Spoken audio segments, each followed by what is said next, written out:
What's up, everybody? Sorry, it's gonna be audio today. Hey, Libra. Oh, is that your channel? True Crime Grit? Isn't that your or True Grit? Wait, is that your channel? True Grit Crime? Your YouTube channel? I don't know if you're in here, but this is gonna be a quick live, guys. Well, my quick live is probably a normal live for some of you guys. But I've been wanting to talk about this the last week. There's been some new updates in the Aiden Fucci. There's just been a few new details. So I'm gonna play a couple videos and then maybe go over a couple articles. Hey, Cement Shoes, what's up? And then that'll be it. And maybe chat with you guys for a minute. Hey, Don Bray, what's up? Lori Davis, what's up? It's a little early live today. Thrive Life, what's up? Okay. So yeah, let me play a couple. Actually, I'm going to play one video and go over a couple articles and then play another video. It's the Aiden Fucci case. I don't know if you guys are familiar with this case. I know most of you probably are. But he was the 15-year-old. He was 15 and Tristyn's 14, right? And he stabbed her. Wait, how many? 100 and was it 14 times? Hey, Gail Stir, sexy empanada.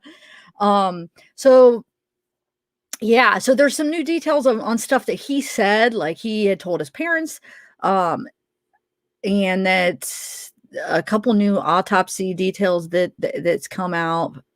And yeah, he denies that he killed her. He's saying that, well, we'll read the articles. I'll show you what he's saying. That she like grabbed him and tried to kiss him or something, and she grabbed him, his private parts, and she grabbed him and like he pushed her to the ground and she hit her head. But he's claiming that she left with some drug dealer named Ashton or Ashter, or no, hold on, I'm getting this mixed up, sorry. I have all these names in my head. The drug dealer, they don't have a name, but they found him, Carl or something. The Ashton or whatever, Ashter or whatever is the name of the house that they were by. 114. Yeah, it was. Did I get the name right or a number amount? 114. I couldn't remember if I. Yeah. Okay. Oh, he's only 14 and she was 13. I thought it was 15 and 14. Are you sure? Wow. But see, Cement Shoes, yeah, he is about a liar, but I almost give him not an excuse for killing. Don't take my words the wrong way, but I mean, he's so young that his lying doesn't look as bad as like Chris is lying. Like Chris is an adult and he's just a pathological liar. Like Tristyn is just, or not Tristyn, Aiden is just still a freaking kid. I mean, boys mature slower than girls for one thing. So, I mean, he's only 14 years old, or I thought he was 15. Why was I thinking he was 15 and she was 14? But still, that's so young. I mean, especially for a boy, I mean, that is a really immature boy. I mean, really immature person, no matter how old you are. So I just, wow, I just can't believe it. I wish somebody, you'll see in these news, they're talking to a psychologist, and they said, it could have been prevented if somebody would have spoke out, like Aiden's girlfriend would have spoke out on what he had told her about wanting to kill somebody. I mean, this could have been prevented. He could have grown up to be like a normal, healthy adult. Like, I mean, with some help in medicine, if he has some kind of mental illness. I mean, I don't know what his issue. Maybe he's just evil. If he's just evil, then I don't know. If he's a psychopath, then there's no help for him. But if it's just something like some kind of disorder and something that could be treated, I mean, it could have, either way, it could have been prevented because he could have been in a mental facility regardless, or I don't know. Yeah, but he could have grown up to be a normal person, a normal, healthy person with the right treatment and medicine if he would have got help. In my opinion, I think there are people that are treatable. And now if you're a psychopath, then no, there's no treatment. Sociopath, I mean, I feel like you could be steered the right way, maybe. Psychopaths too, I guess you could be steered the right way and use that kind of thing to do other things, but he would have had the right direction, the right mentor, the right, like somebody teaching him the right ways, But anyway, okay. Let me Hey, Mary Olson. Let me get this straight though. I swear he is 14. Oh, why did I think it was 15 and 14? Are you sure, Libra? Wow, are you serious? 14 and 13? That, I mean, I guess it's only a year or more than or less than I thought, but that's still wow. Okay, let me bring up these videos real quick. Let's see, shares. No, I don't want to share this screen right now. I just want to share.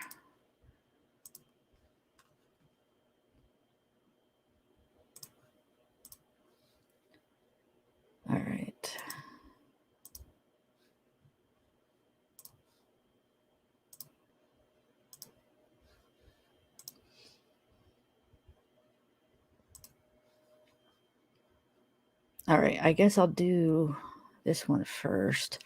How's everybody doing, though, this afternoon? Lonnie Kim, I see purple. What's up? Rita, hey, y'all. Delaney.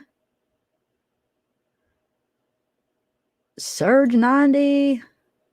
All right, let me play this. And hey, Mad Jack. Hey, Thrive Life. Okay, I'll just play this one first. Satanic elements to them. We want to warn you, some of the information we're sharing with you is disturbing. And St. Johns County investigators interviewed Aiden Fucci's girlfriend and cousin. The cousin said Fucci once told her he might go to jail at some point in his life for something big. News4JAX reporter Corley Peel begins our coverage. Corley joins us live from northern St. Johns County with a girlfriend's statements. Inside the Durbin Crossing neighborhood, where you can see there are still aqua ribbons wrapped around trees, is where Fucci's girlfriend told detectives he planned to murder someone. She even claims he threatened her life more than once. The 14-year-old accused of killing 13-year-old Tristyn Bailey had anger issues, according to his girlfriend. She claims Aiden Fucci frequently talked about killing people, even killing her. According to this report, she says he would hear voices in his head when he was angry. The voices would tell him he was worthless and a disappointment. And the voices told him to kill people when he was angry. She says Fucci knew something was wrong with him and wanted to reach out for help. I spoke with News4JAX crime and safety expert Ken Jefferson, who is a retired police officer. Well, obviously, nobody took him serious until at the actual act, and unfortunately, it was too late. Fucci's girlfriend told detectives he had two knives named Picker and Poker. On occasion, she claims he would take his knife out and pretend to stab her. The report shows he would surprise her from behind and put a knife to her throat. 1 month before Bailey's death, Fucci's girlfriend told detectives he planned to murder someone by dragging them into the woods and stabbing them. Bailey was reported missing on May 9th. She was found hours later brutally stabbed and left in a wooded area in the Durbin Crossing neighborhood. While Fucci was in the back of this patrol car,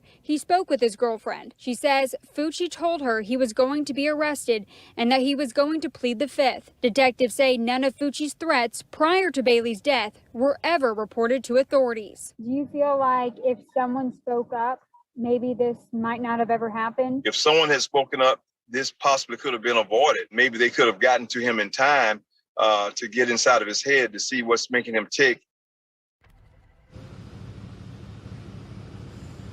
And at this time, it's still unclear if Fucci targeted Tristyn Bailey, but he is charged with first-degree murder. And News4JAX crime and safety expert Ken Jefferson says it's extremely important to always speak up if you see something suspicious or see suspicious behaviors to prevent tragedies like this. Reporting live from St. Johns County, Corley Peel, Channel 4, the local station. Corley, according to deputies, did Fucci tell his girlfriend anything about the night Bailey was last seen alive? Mary, according to the report, Fucci's girlfriend told detectives that while she was speaking with him in the back of the patrol car, she asked him if he had been with Tristyn. She said that she didn't know that he was with her the night before, but when she asked him, he did confirm that he was with her the night before. The report also shows that he told his girlfriend that Tristyn likely went home with a friend that night. Corley Peel, that is, reporting to us live. Thank you, Corley. News4JAX reporter Scott Johnson is joining us now. He's been going through the documents as well that News4JAX obtained today, including the autopsy report. We want to warn you again, much of the content of this story is hard to hear, Scott. Tom, we cannot overstate that enough. This information, very disturbing. The report show signs pointed to 14-year-old Aiden Fucci as the suspect, including a handprint found on Tristyn Bailey's leg, a print believed to be from Fucci. The full report is as horrific as you can imagine. Dozens of documents, and the most disturbing by far comes in the medical examiner's report of how Tristyn Bailey was killed. The report shows at least 35 wounds are over the head and neck, and it goes into horrific detail on those wounds. Overall, Tristyn was stabbed 114 times. I talked with Dr. Stephen Bloomfield, a forensic psychologist who specializes in cases like these. Something happened. There was a click of rage or something where he just couldn't control his impulse. Or he has a mental illness. Documents relate to Aiden Fucci and what homicide investigators found in his bedroom, a notebook that contained drawings of a violent nature that depicted a satanic element to them, to include a pentagram. One would want to explore how much satanic ritualistic stuff he was in, look at his computer, look at his social media, see if he was a member of any groups, see if he had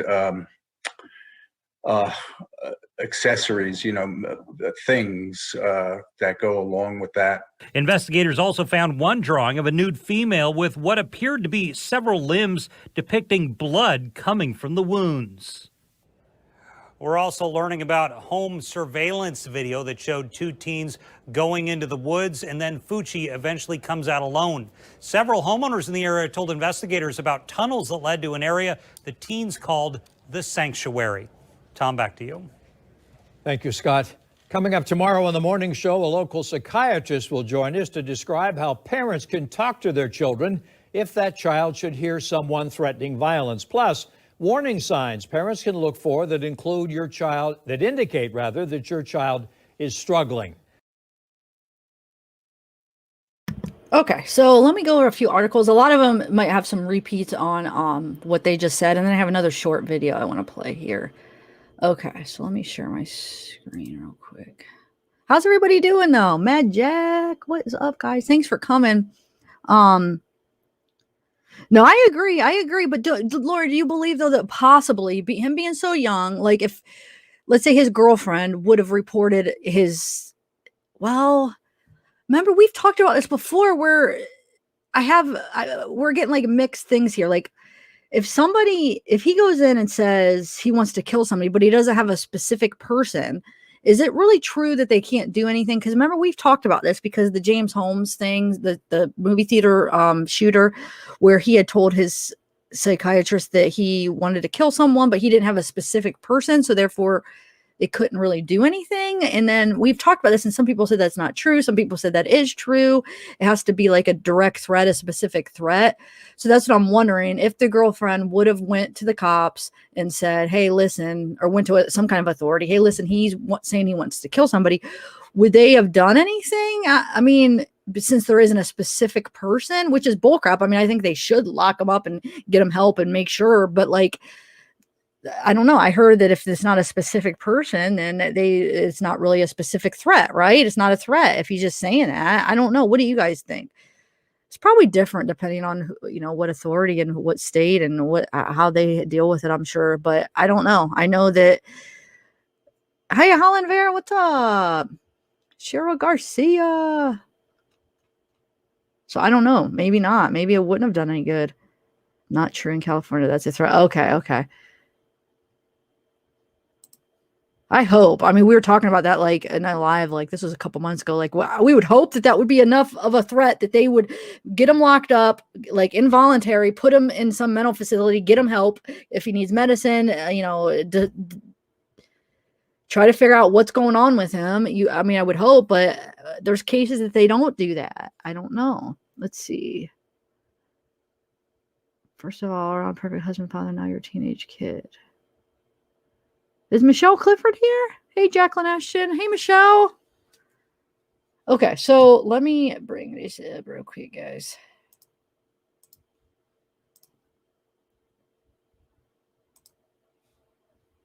All right, 1 second. I got like 3 different articles that we'll just kind of read little bits and pieces from, because some of it's repeats on what that video shows, and then I have another little video. Okay. Let's add this. Okay, so let's see here. Actually, let me make this bigger.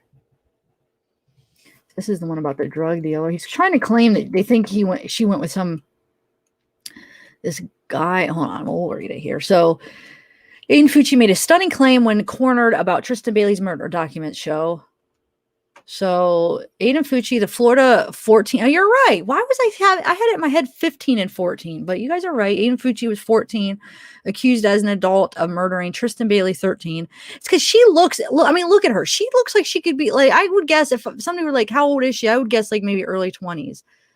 I don't know. She looks a lot older. He does look, I would guess like 16 if I were to guess, like just by looking at the picture. I would probably say like 20, 16, but I guess maybe 6. The braces make people look a little bit younger, I feel like, too. But anyway, so let me read this. 13-year-old told police a shifting series of stories which in part blame the victim for what occurred leading up to Bailey's death.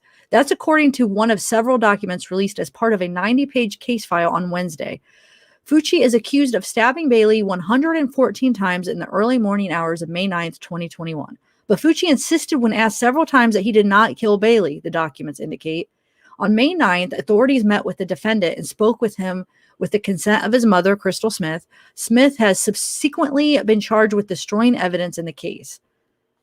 Let me exit out of this. Okay. At first, Fucci told the police Fucci told the police he was with Bailey at a nearby house owned by Dolphus Trey Absher III. Fucci said he and Bailey left together at around 1 a.m. Fucci said he walked north to North Durbin Parkway. There, he claimed Bailey turned onto Closterbane Drive to go to her home, while he walked along North Durbin Parkway and arrived home between approximately 3 a.m. and 3:30 a.m.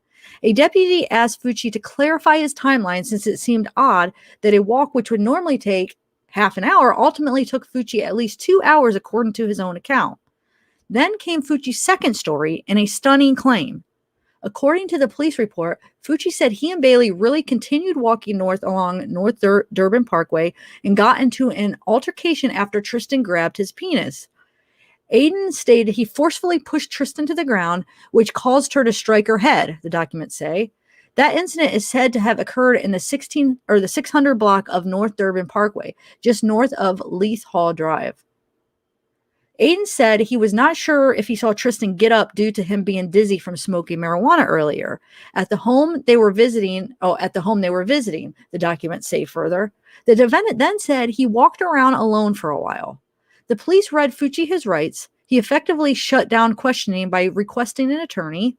According to the documents, the defendant told another story to Detective Kimberly Peluso. Fucci told Peluso that Bailey could be with a drug dealer who is in his 20s that she communicates with through Snapchat, the documents say, or he suggested she could be on a path by the North Amenities Center known for teenage drug use. Absher had previously told the police he believed Fucci dropped Bailey off at her home, was caught being outside by her sister, and then went to meet with a drug dealer. Absher also stated he thought Bailey might be with a drug dealer who was in his 20s.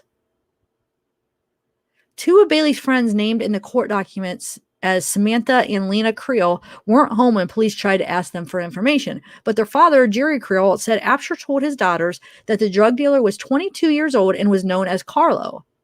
The drug dealer theory came up again during the interviews as well. The documents indicate that no one knew if the name was spelled Carlo with a C or Carlo with a K, and further provided a possible address and description of whomever Carlo was. When investigators finally tracked him down, he was eliminated as a possible suspect, as he was last in St. Johns County on May 1st. Information later obtained failed to reveal any further probative connection to Carlo, the documents say, and he was excluded from the investigation. But other detectives turned up information that Tristyn may have been involved in an illegal activity, was afraid she would be caught, and wanted to run away, the document says. Those leads appear to have borne zero fruit, and the illegal activity appears from further in the document to have involved graffiti. After he was arrested, the police put Fucci into an interview room and allowed him to meet with his parents with audio and video equipment rolling. So the whole graffiti thing, it's in one of the articles where supposedly all the kids, that's where they snuck out and they were doing, writing graffiti on things. And that's what the illegal activity was that Tristyn was doing and kind of nervous about. And it wasn't drugs. So that's what that means. But I think it's in one of these articles here. Okay, so after he was arrested, the police put Fucci into an interview room and allowed him to meet with his parents with audio and video equipment rolling. Fucci's parents told him to remain silent until his attorney arrived and told him the room was being recorded, which it was. Is she good? Fucci asked when his parents said Bailey had been found. No, she's dead, his mother replied. That's why this is very important. It's all on you right now. And then Fucci says, how's it my problem? His parents told him he was the last person seen with Bailey. Fucci said he understood the situation was serious. His father asked if he had any cuts or scrapes. No, sir, he responded, according to the documents. Fucci then told his parents that Bailey probably got picked up by her drug dealer and that Bailey was not going home. Rather, he said she was going to find someone to stay with, the report says. Fucci insisted that after pushing Bailey down, he continued walking. Did you kiss or do anything with them? Fucci's father, Jason Fucci, asked of the people his son was hanging out with. Fucci said he kissed Bailey, but denied doing anything further.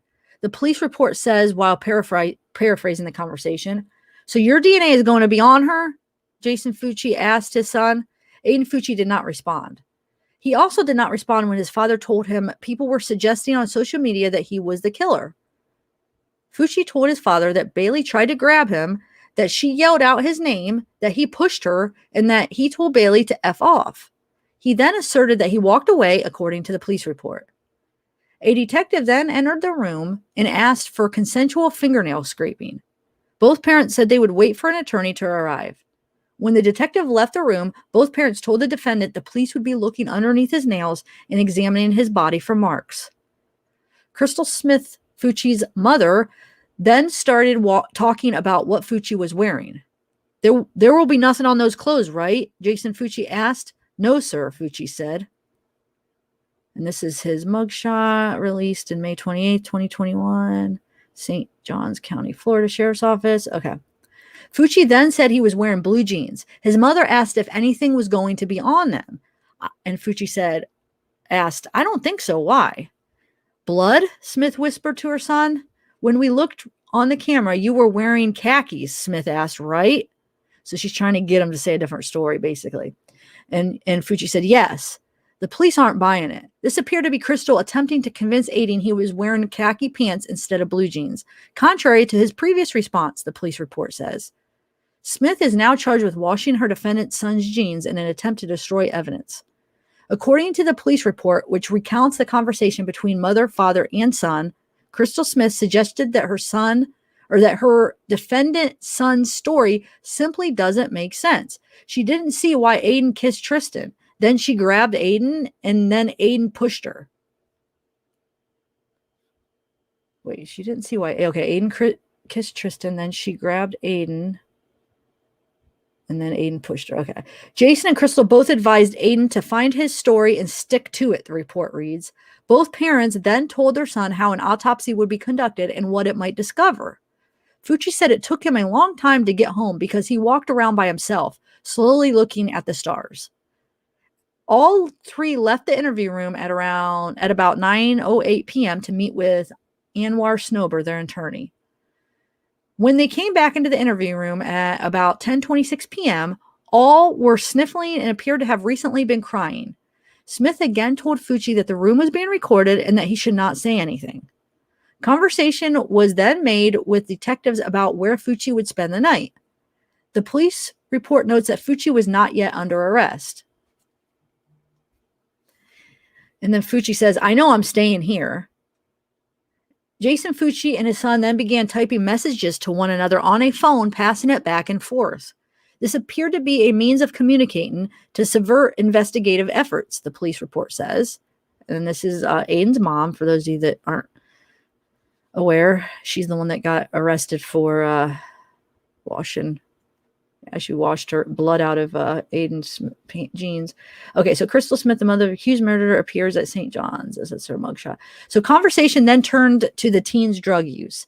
The younger Fucci told his mother that he was smoking CBT, not THC, because the former doesn't get him high while the latter does. I'm just trying to think if you did something stupid, maybe something made you do it, so that would justify it, Crystal Smith said. Despite this suggestion, voluntary intoxication is not a defense under Florida law. Luckily for prosecutors, however, Fucci admitted he wasn't intoxicated. Neither Smith nor the elder Fucci agreed to speak to the police. Authorities determined that Bailey's cell phone last pinged off the network from a wooded area south of a Loop Nursery on Racetrack Road. Her body was eventually found in a wooded area east of a cul-de-sac on Saddlestone Drive near a retention pond on property owned by the Durbin Creek Nursery on Racetrack Road. A pink vape device, Bailey's cell phone, and a $20 bill were in the immediate vicinity. A Powerade bottle was nearby. A runner said he found Bailey's body while searching the area after returning from a run. According to the documents, Fucci's wet Nike shoes tested positive for the presumptive presence of blood. So did his white t-shirt. Various knives were taken into evidence, including a Buck brand folding hunting knife found in a pond 140 feet from Bailey's body. The knife was described in the police report as bent and fractured.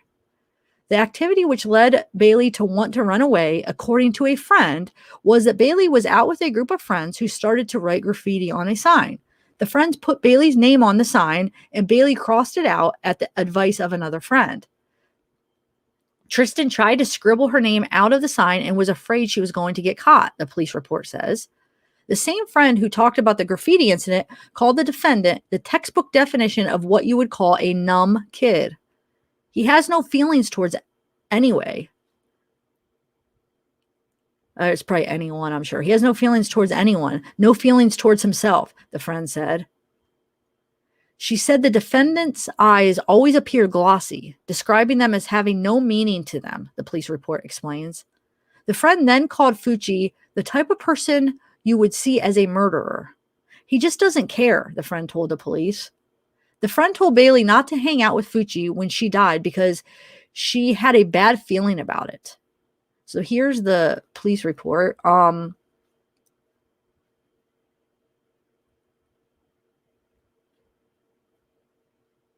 mean, I guess we could read through that. Oh, no, that's 34 pages. Maybe I'll do a... I don't know. What do you guys think? I mean, we could go through it. It's up to you. Or should I just maybe do another video? Well, let me go through the rest of what I have to go through, and then maybe at the end we could go through it. I was going to make this a short live, but if I go through all this, it probably will be kind of long. But yeah, we'll do it. But let me just finish these other kind of summary type articles, and then those of you that want to stick around for the whole report with all the details, then you can. Okay, so we'll do it like that. All right, so the next one. Okay, so we have this. So more than 250 witnesses identified in Aiden Fucci murder case. So let's see here. The state's attorney office on Monday added more than 100 names to a list of potential witnesses in the murder case against 14-year-old Aiden Fucci. The number of witnesses that could be called to testify in the case is now over 250. Fucci has been indicted. Fucci has been indicted for first-degree murder in the stabbing death of 13-year-old classmate Tristyn Bailey. Among the potential witnesses are a large number of Durbin Crossing residents, the St. Johns County neighborhood where Fucci lived, and the body of Bailey was discovered. Okay, so staff from Patriot Oaks Academy, where Fucci was a student, along with several employees with the medical examiner's office. A Jacksonville Sheriff's Office employee and a local pharmacy employee were also included on the list. It's worth noting that just because someone is on the witness list, it doesn't necessarily mean they will testify if there's a trial. Last week, News4Jax learned that new evidence in the case is expected to be released in the coming months after the state sent an extensive amount of discovery material to the teenager's defense attorney. Here's a list of what the 13-page summary of evidence includes. So the interrogation of Fucci by the St. Johns County Sheriff's Office, photos of Fucci from the day of the murder, including photos of his pants and shoes, home surveillance video from Fucci's house, and the surveillance video from other homes in Durbin Crossing and subdivision. Fucci is scheduled for a felony pretrial next month. Okay, so that's that. That was a kind of a quick one. And then we have one more article I want to go through, but let me make sure I could hear text, but sometimes my mods, sometimes I'll like look at text after my live and I'm like, man, I wish I would have looked at them during it because it's stuff I could share like that's relevant to the case. So I always have to check. No, I guess we're all right. We just got kids having fun at the okay mod chat. I don't think I'm going to share any of that stuff. All right. So when told of Tristyn Bailey's death, accused killer asked, "How is that my problem?" Aiden Fucci, 14, to be tried as an adult for first degree murder. Okay, some of this stuff's probably a lot of the stuff we already went over. Let's see here. So, St. Johns County detectives investigating the death of 13-year-old Tristyn Bailey not only found bloody clothes and sneakers in the bedroom of her accused killer, Aiden Fucci, but also a notebook containing drawings of violent nature. Among the drawings referenced in reports made available Wednesday was an illustration that depicted a satanic element to them, to include a pentagram. Another drawing showed a nude female with red X's over her breasts and genitals, and what appeared to be blood coming from several wounds. When 14-year-old Fucci was put into a sheriff's office interrogation room and told by his parents that Bailey was dead, he was the last person seen with her. He replied, "How is that my problem?" Later in the interview, the report said Fucci admitted that he kissed Bailey, and when she reacted by grabbing him, he pushed her down and she hit her head. He said that he then walked away. Toxicology found no indication of sexual assault, although there were handprints found on Bailey's thighs that were not hers. The autopsy confirmed what State Attorney R.J. Lariza said last month, that Bailey was stabbed 114 times, at least 35 wounds are over the head and neck, and that many of the wounds were defensive in nature. According to Lariza, Fucci's knife was found in the pond in close proximity to Bailey's body. The tip of that knife, he said, had been broken off and was found by the medical examiner in Bailey's body, according to an autopsy report released Wednesday. Man. The bottom line is that the premeditation could be inferred, certainly from just the sheer number of stab wounds that Tristyn Bailey had to suffer, Lariza said. To say that it was horrific could arguably be made as an understatement. That's one of the reasons Lariza cited as why Fucci will be tried as an adult for first-degree murder. I hope that parents will learn something from this vicious and brutal murder, that is that you need to know that what your kids are doing and what they are saying, Lariza said, because while we might not be able to stop these brutal and vicious murders from happening, we ought to at least try. Fucci's girlfriend told one investigator that Fucci would hear voices in his head and when he was angry. She said the voices would tell him he was worthless and a disappointment, even telling him to kill people. She said that on occasion, Fucci would surprise her from behind and put the knife to her throat and pretend to slit it. He even had nicknames for his knives, Picker and Poker, which we heard all that on that video. She told detectives that less than a month before Bailey was killed, Fucci had told her he was going to kill someone, that he was going to find a person walking at night, drag them into the woods, and stab them. She said Fucci knew something was wrong with him and wanted to reach out for help.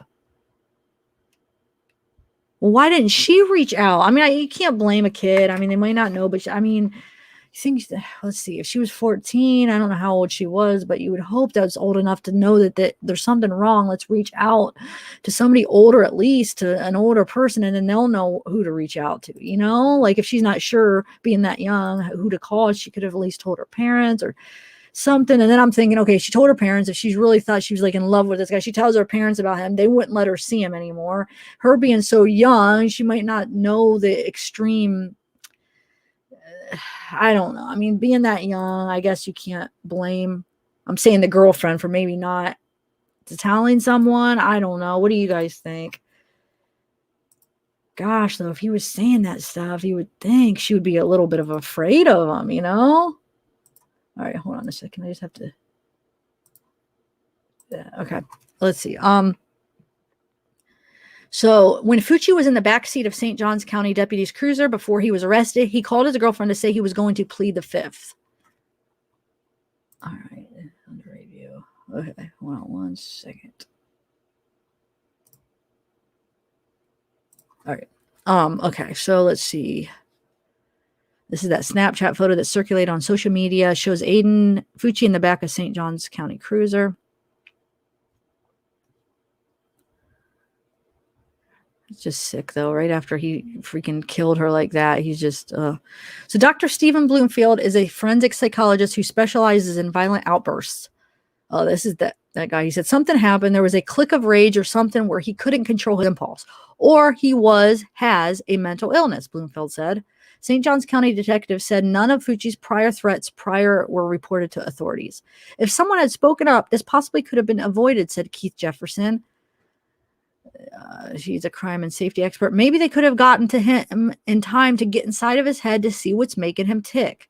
That's what I was saying, man. According to the warrant affidavit from the St. Johns County Sheriff's Office, Fucci was interviewed by detectives investigating Bailey's disappearance the morning of May 9th. At 1:45 a.m., the warrant states 2 people believed to be Bailey and Fucci were seen walking east along Saddlestones Drive. It states that the surveillance video at 3:27 a.m. recorded a person believed to be Fucci walking alone west on Saddlestone Drive and carrying a pair of white Nike shoes. And then Bailey's body was found later that day, Mother's Day, near a retention pond and a cul-de-sac in the Durbin Crossing subdivision, less than a half a mile from Fucci's home, according to an arrest report. The discovery was made by a neighbor out for a walk around 6 p.m., roughly 8 hours after Bailey's family called 911 to report her missing.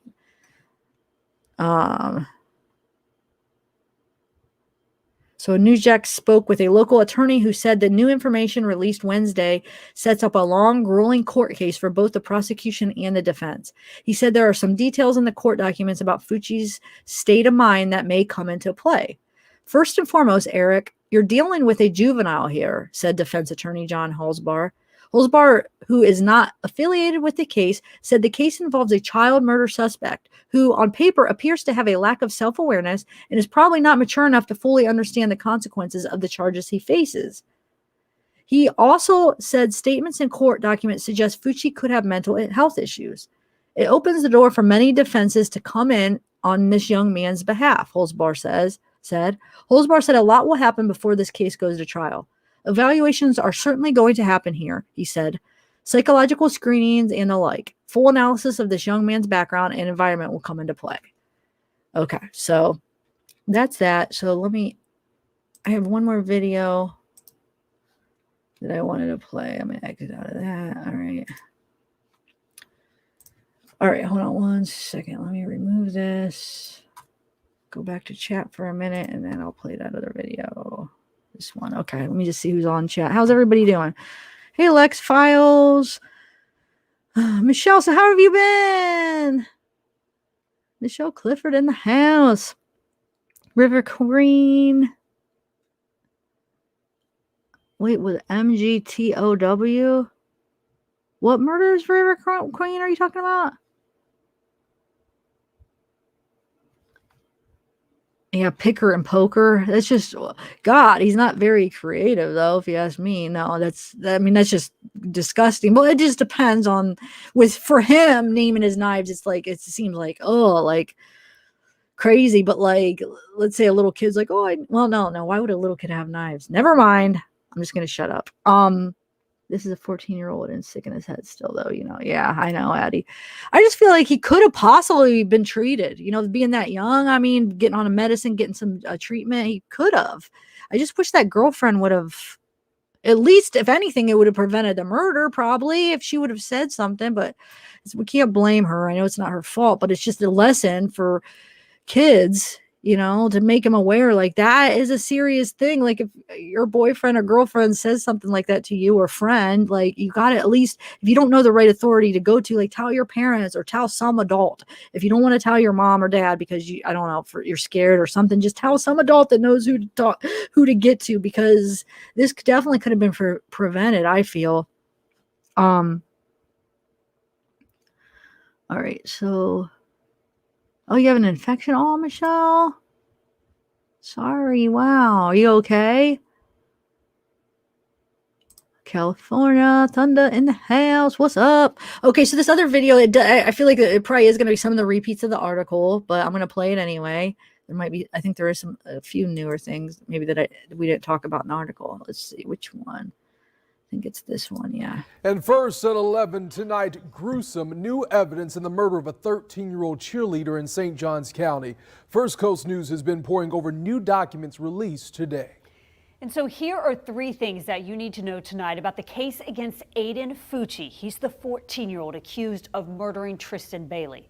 Detectives found what is described as satanic images and violent drawings of women in his bedroom. Really disturbing details in court documents also show Fucci changed his story with the detectives at least once while the search continued for Bailey. The next day, the young girl's body was found in the woods near the Durbin Crossing neighborhood. Now, the medical examiner's report, it says she was stabbed 114 times with a knife. The report also reveals the weapon was found 140 feet from her body. And there are still a lot of documents our team is continuing to pour over tonight. And on your sides, Robert Bradfield is joining us live tonight with details about an interview Fucci's girlfriend actually gave detectives about his behavior before his arrest, Robert. Well, there really is still a lot to comb through in these nearly 100 pages of documents, including interviews and statements given and by Aiden Fucci's classmates and neighbors. Fucci's girlfriend even telling police that he wanted to kill people, in fact, even pretending to slit her throat. Dozens of newly released documents give a glimpse into the conversations and interviews St. Johns County detectives had with Aiden Fucci's closest friends, including his 8th grade girlfriend. She told police he was planning to murder someone, detailing how he would do it, finding a random person walking at night, drag them into the woods, and stab them. These conversations, she says, happen often between the two of them, and included Fucci even wanting to kill her. The girlfriend, who we are not naming, says Fucci wanted to run away, make people believe he was dead, and continue killing people.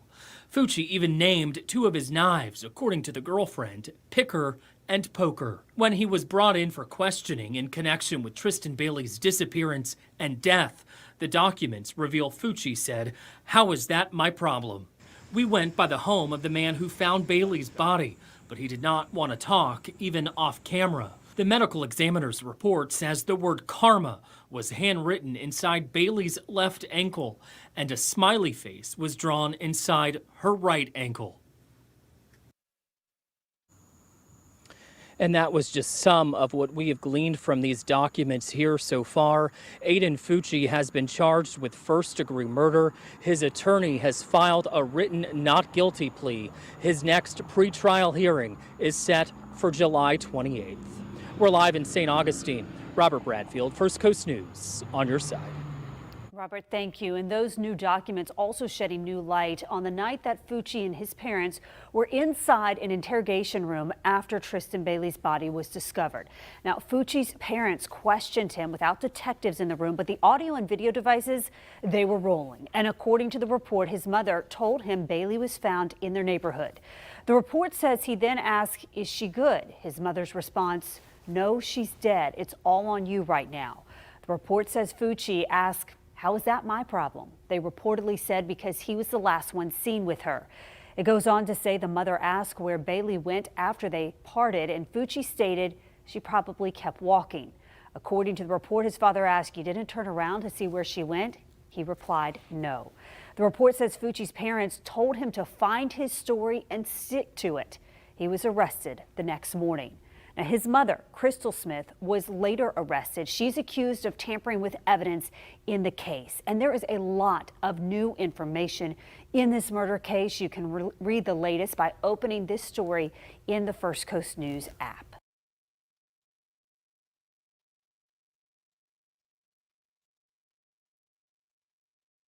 Michelle, I think she was just making a joke, withdrawal from me not going live, if you're talking about the comment.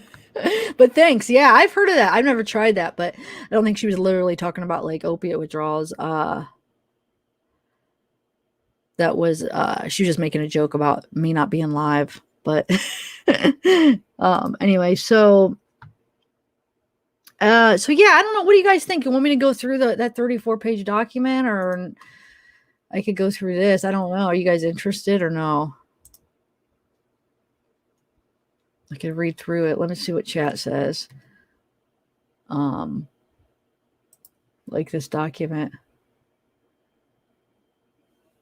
Actually, you know what? Let me share it a different way. Hold on one second.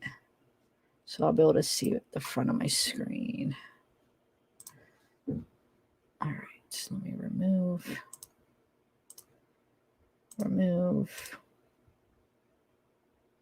Okay, yeah, I'll go through it. Hold on one second, guys.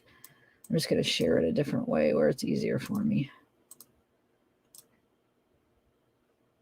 All right.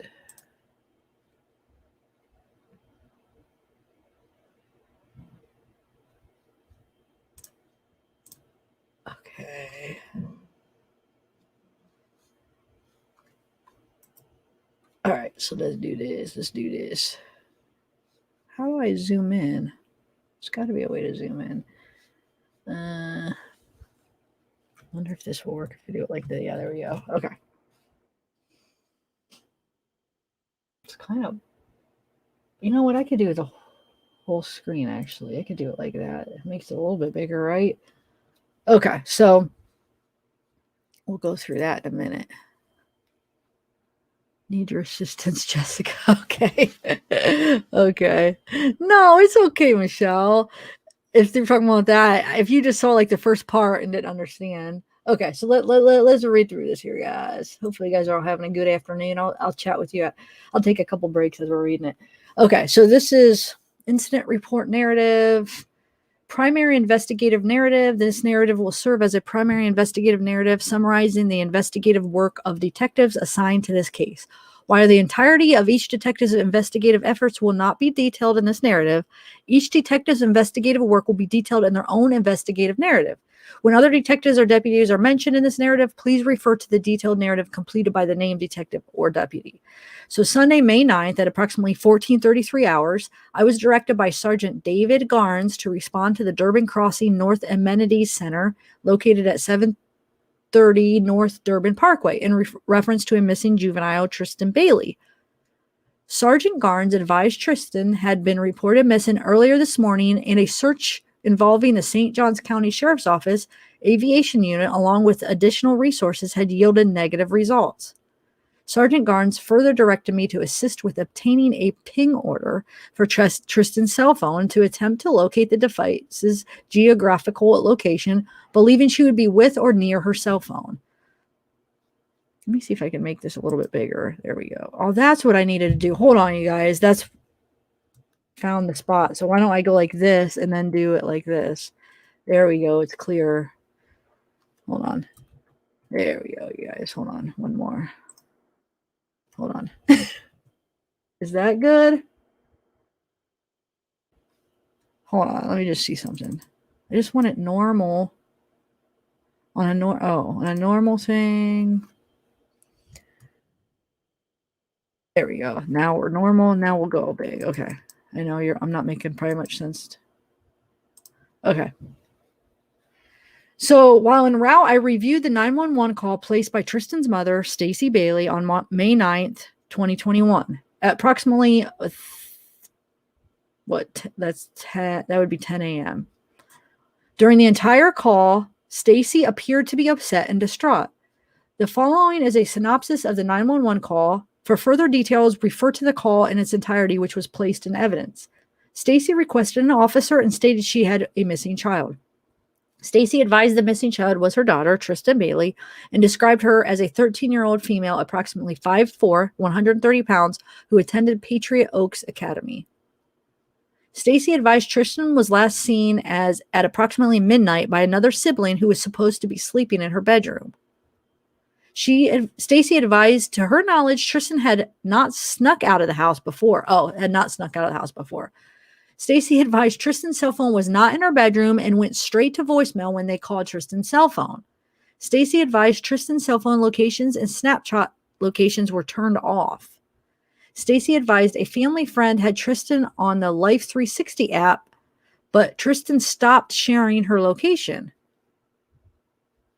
The dispatcher asked Stacey to search the house room by room while on the phone with the dispatcher. Stacey told the dispatcher she and her family had already searched the home. Stacey advised Tristyn recently began hanging out with friends in the neighborhood and participated in cheerleading for 3 different cheerleading squads. Stacey advised Tristyn did not seem upset before going to bed, but has been standoffish lately and goes to her room a lot. Stacey advised Tristyn never said anything about wanting to leave or harm herself. Stacey advised the only thing Tristyn has ever said was she felt like she didn't do anything right. Stacey advised Tristyn did not take any medications for depression or anxiety. Stacey advised Tristyn did not have a boyfriend. Stacey stated Tristyn communicates with several friends from school. Tristyn and a friend attended the neighborhood's food truck Friday. Stacey said the friends' parents drove them to the event and also picked them up afterwards. Stacy stated Tristyn was discovered missing this morning after a sibling went to get her for breakfast. The 911 call concluded with the arrival of law enforcement. At approximately 14:54 hours, I arrived at the North Amenities Center and met with Deputy Robert Maloney.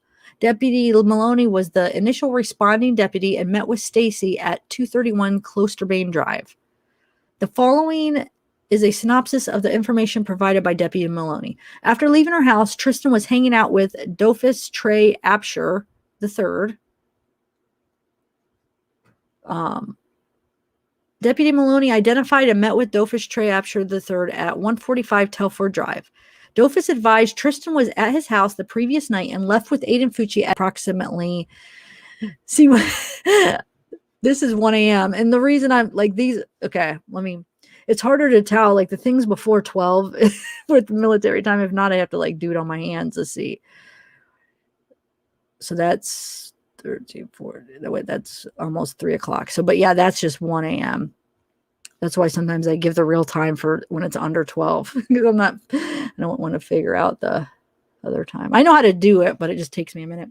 Okay. So yeah, 1 a.m. they leave the Apsher guy. They says they leave their house. She leaves with Aiden. Deputy Liam Stack was also with Deputy Maloney when they met with Dofus at his residence. Deputy Stack advised Dofus stated when Tristyn came to his house, she snuck around the north side of the house to avoid the security cameras on their residence. Dofus advised Tristyn and Aiden left his house together, and at the time, Tristyn was wearing a black and gray t-shirt with the word pink across the front and black sweatpants. Deputy Maloney then met with Aiden at his residence, 724 Castledale Court. Aiden advised Deputy Maloney he and Tristyn were at Dofus' house and left together at approximately 1 a.m. With the consent of his mother, Crystal Smith, Aiden showed Deputy Maloney where he and Tristyn went after leaving Dofus' house.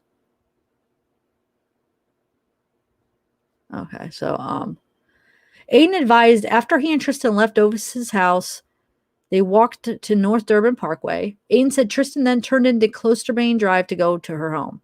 Aiden stated he walked along North Durban Parkway and arrived home between approximately 3 to 3:30 a.m.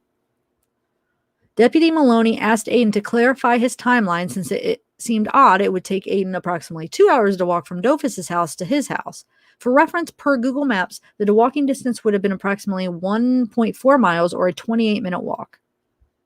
Aiden changed his story, stating he and Tristyn continued walking north along North Durban Parkway and got into an altercation after Tristyn grabbed his penis. Aiden stated he forcefully pushed Tristyn to the ground, which caused her to strike her head. Aiden advised the incident occurred near the 600 block of North Durban Parkway, just north of Leith Hall Drive. Aiden said he was not sure if he saw Tristyn get up due to him being dizzy from smoking marijuana earlier at Dofus' house. Aiden advised after the incident with Tristyn, he walked around alone for a while. Based on Aiden's statements, Deputy Maloney believed a crime may have occurred and advised Aiden of his constitutional rights. Aiden invoked his rights and declined to provide any further statement. Aiden was returned to the North Amenity Center, at which time Aiden and his parents requested an attorney. Detective Kimberly Peluso of the Special Victims Unit also responded to the scene. Detective Peluso advised she spoke with Aiden Fucci and Dofus Apsher and learned the following information. Aiden stated Tristyn could be with a drug dealer who is in his 20s that she communicates with through Snapchat, or she could be on a path by the North Amenity Center known for teenage drug use. Aiden stated Tristyn's friend Shyla would have more information. Aiden tried to call Tristyn several times, but her phone was going to voicemail. Detective Peluso advised during her conversation with Dofus, she learned the following information. Dofus stated Tristyn came to his house at approximately 12:30 a.m. this morning. Dofus told her Tristyn did not stay very long and left his house with Aiden. Dofus advised he believed Aiden dropped Tristyn off at the front of her neighborhood and continued walking to his house. Dofus believed Tristyn got caught outside of her house by her sister and then left to go meet with the drug dealer. Dofus stated he believed Tristyn may be with a drug dealer who was in his early 20s. Dofus allowed Detective Peluso to review his Instagram and Snapchat accounts to access Tristyn's profiles. Detective Peluso did not locate any recent postings to Instagram, but noticed Tristyn's last Snapchat post was approximately 16 hours prior. At approximately 1500 hours, which would be what? 3 p.m., Corporal Justin Ackerman of the Special Victims Unit responded to 334 Sanctuary Drive to attempt to make contact with two of Tristyn's friends, Samantha and Lena Creel. Corporal Ackerman advised no one was at the residence, but he was able to speak with Jerry Creel, Samantha and Lena's father, via phone. Jerry stated Lena contacted Dofus earlier and was told Tristyn and another boy snuck out in the middle of the night and were hanging around the North Amenity Center. Dofus said that the two boys went home, but Tristyn was going to hang out with a 22-year-old drug dealer named Carlo. At approximately 15:29, so it was about 3:29, I learned Sergeant Christopher Alexander, the patrol supervisor, identified Tristyn's cell phone number as with service provided through AT&T. Sergeant Alexander also previously requested her phone to be pinged. SJSO Communications shift leader Ramona Davis began to forward the mobile locator results pings for Tristyn's phone to me via email. The mobile locator results indicated a location at with a location accuracy of within a 2,500 meter radius from the central location. This placed the center of the radius within a wooded area south of the Loop Nursery, located at 4842 Racetrack Road. Additionally, the data source for the mobile locator results was historical, indicating Tristyn's cell phone was no longer actively sending signals. Let's see if I can make this a little bit bigger. There we go. In case you guys want to read along. There we go. There we go. No, I can't do this too much. There we go. I submitted an exigent request for 30 days of Tristyn's call and text details records to attempt to identify a pattern of her communication. Any recent deviation from that pattern, an attempt to identify anyone Tristyn may have had contact with the evening of May 8th through the morning of May 9th. At approximately 15:59 hours, I received the requested call and text details records from AT&T for Tristyn's cell phone, but was unable to open them at the time due to technical complications. I then relocated to the Unified Command Center located at Veterans Park. At approximately, so this would be 4:30 p.m., I received an email, or 4:29, sorry. I received an email from SJSO Communications with a photo attachment of a Snapchat message. The Snapchat message depicted Aiden Fucci in the back seat of a patrol car taking a selfie while holding up a peace sign in the reflective panel of the patrol car divider. Within the Snapchat message was a text banner reading, "Hey guys, has anybody seen Tristyn lately?" The message appeared to have been forwarded at least twice and included additional text banners reading, "WTF, Aiden, you were with her, Aiden, you know what happened to her." I notified my chain of command and the investigative team of Snapchat message and requested through the patrol advisor Aiden's cell phone be seized as it possibly contained evidence related to the investigation. So wait, is he the one? This is what I at first I thought he wasn't the one that put the text in the Snapchat, but he is the one that put that, right? Have you guys seen Tristyn lately? He did the Snapchat and he put the text in there? Do you guys know?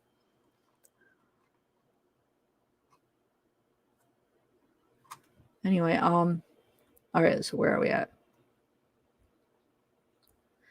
So at approximately 16:30 hours, so what did I say? That was 4:30, right? Corporal Ackerman responded to the Durbin Crossing at North Amenities. Sorry, I'm reading what you guys answered. Yes, he put that. Okay, thanks, Jessica. I was wondering. Okay. I mean, I remember when I first went over this case, I thought he just did the picture and then somebody added that. But you're right. By reading this and then you guys are saying he did write that. Man, that's messed up. Okay, so 730 North Durbin Parkway to obtain a video footage. Corporal Ackerman was successful in retrieving video footage from the amenity center depicting the main entrance and sidewalk along the North Durbin Parkway.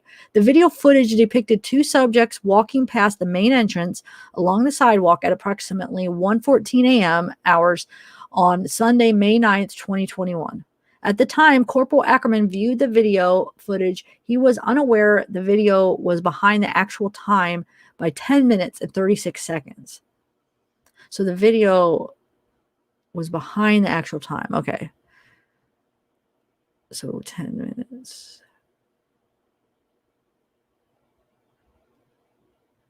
So that would be... Wait, the video was behind the time. Thus, the actual time the two subjects walked past the amenity center was approximately 1:24. Oh, okay. I'm trying to figure out which way did that? So 1:24 a.m. Corporal Ackerman collected video footage beginning May 8th at 2300 hours, which is, what's that? That's probably, that would be 11 p.m., right? Hours through May 9th, 2021 at 2 a.m. and submitted the video to evidence. Okay. At approximately 1650 hours, Sergeant Thomas Mormo of the Special Victims Unit, with the assistance of the Florida Department of Law Enforcement Missing Endangered Persons Information Clearinghouse, requested a missing child alert for Tristyn. At approximately 1702 hours, I was able to open the AT&T exigent call and text detail records for Tristyn. These records indicated Tristyn's last outgoing call was on May 7th, 2021 at approximately 2100 hours from her sister, SB. The records did not reflect any call or text details for May 8th, 2021. Tristyn had an incoming voice call at approximately 12:25 a.m. on May 9th, 2021 from a phone number later identified as Aiden Fucci. So that would have been before, that would have been before the whole thing took place. 12:30, yeah. The remainder of the call or text details records were all incoming calls, all which began at approximately 9:40 a.m., approximate to the time Tristyn was discovered missing. At approximately 17:10, Detective Peluso conducted an audio recorded interviews with the Bailey family. The following is a synopsis of the interviews. For further information, refer to the audio recordings in their entirety, which were electronically attached to the report. Tristyn was in 7th grade at Patriot Oaks Academy, was doing well in school, and was actively involved in multiple cheer teams. The Bailey family went to dinner on Saturday evening, May 8th. After dinner, the Bailey family visited one of their adult daughters and returned home at approximately 23:45, which that would be 10. No, that'd be 11:45, right? Or wait.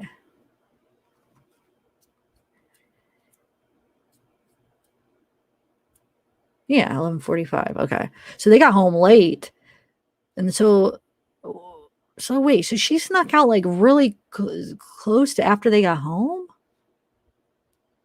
Yeah, 11:45. So, and then she was already basically at Ashter's house at 12:30 a.m.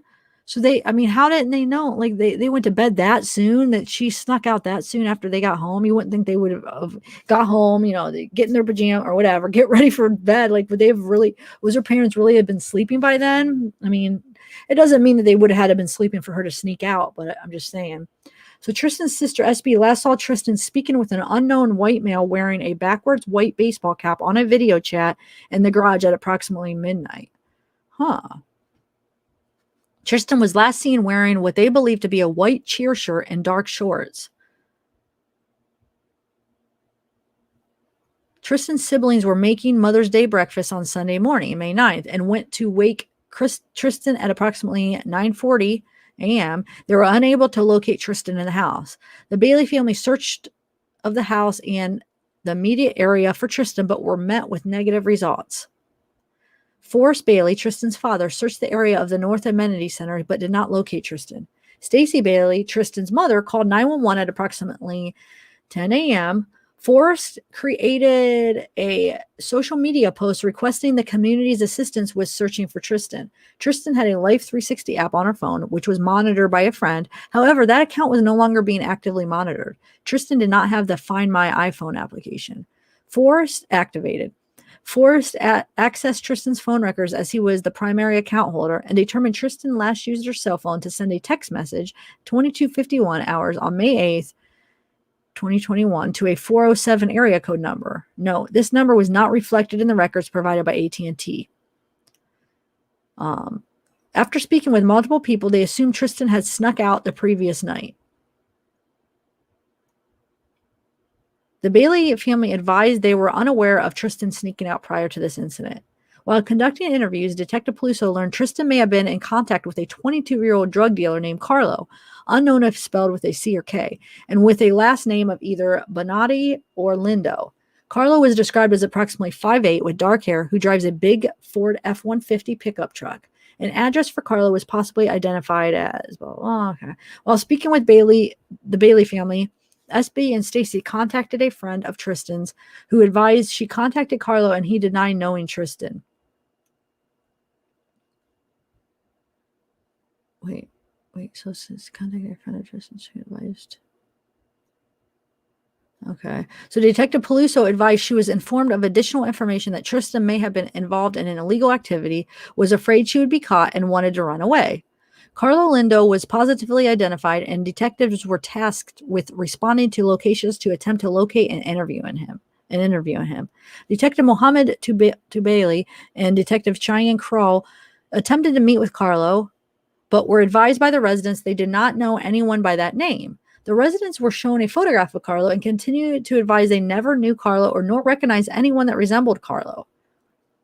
Detective John Newman and Sergeant Michael Smith responded to 1319 to attempt to identify Carlo. They made contact with Marco Lindo, who advised Carlo was his brother.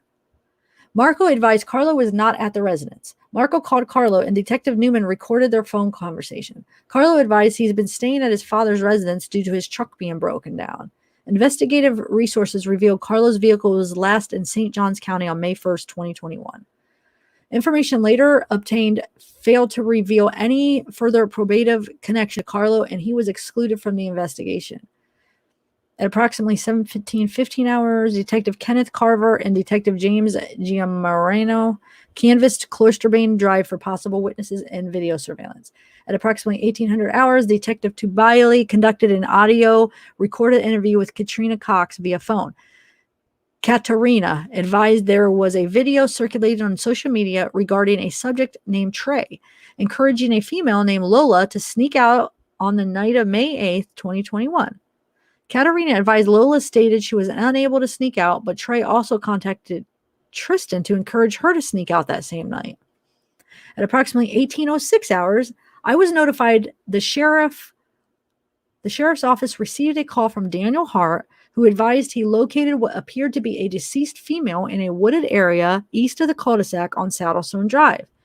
East of the cul-de-sac was a retention pond on the property of... Patrol units responded and located a deceased female, later identified as Tristyn Bailey.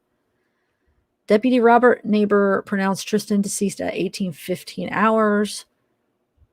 Tristyn was located in a wooded area approximately 80 feet from the southernmost end of the retention pond of the Durbin Creek Nursery, located at the 4286 Racetrack Road. Tristyn was laying on her right side with her head pointed to the east, looking north, and her feet pointed to the west. Tristyn's right leg was slightly bent at the knee, and her left leg was bent at a 90-degree angle at the knee. Tristyn's right arm was extended with a slight bend at the elbow, and her left arm was bent at the elbow with her hand touching her chin. Man.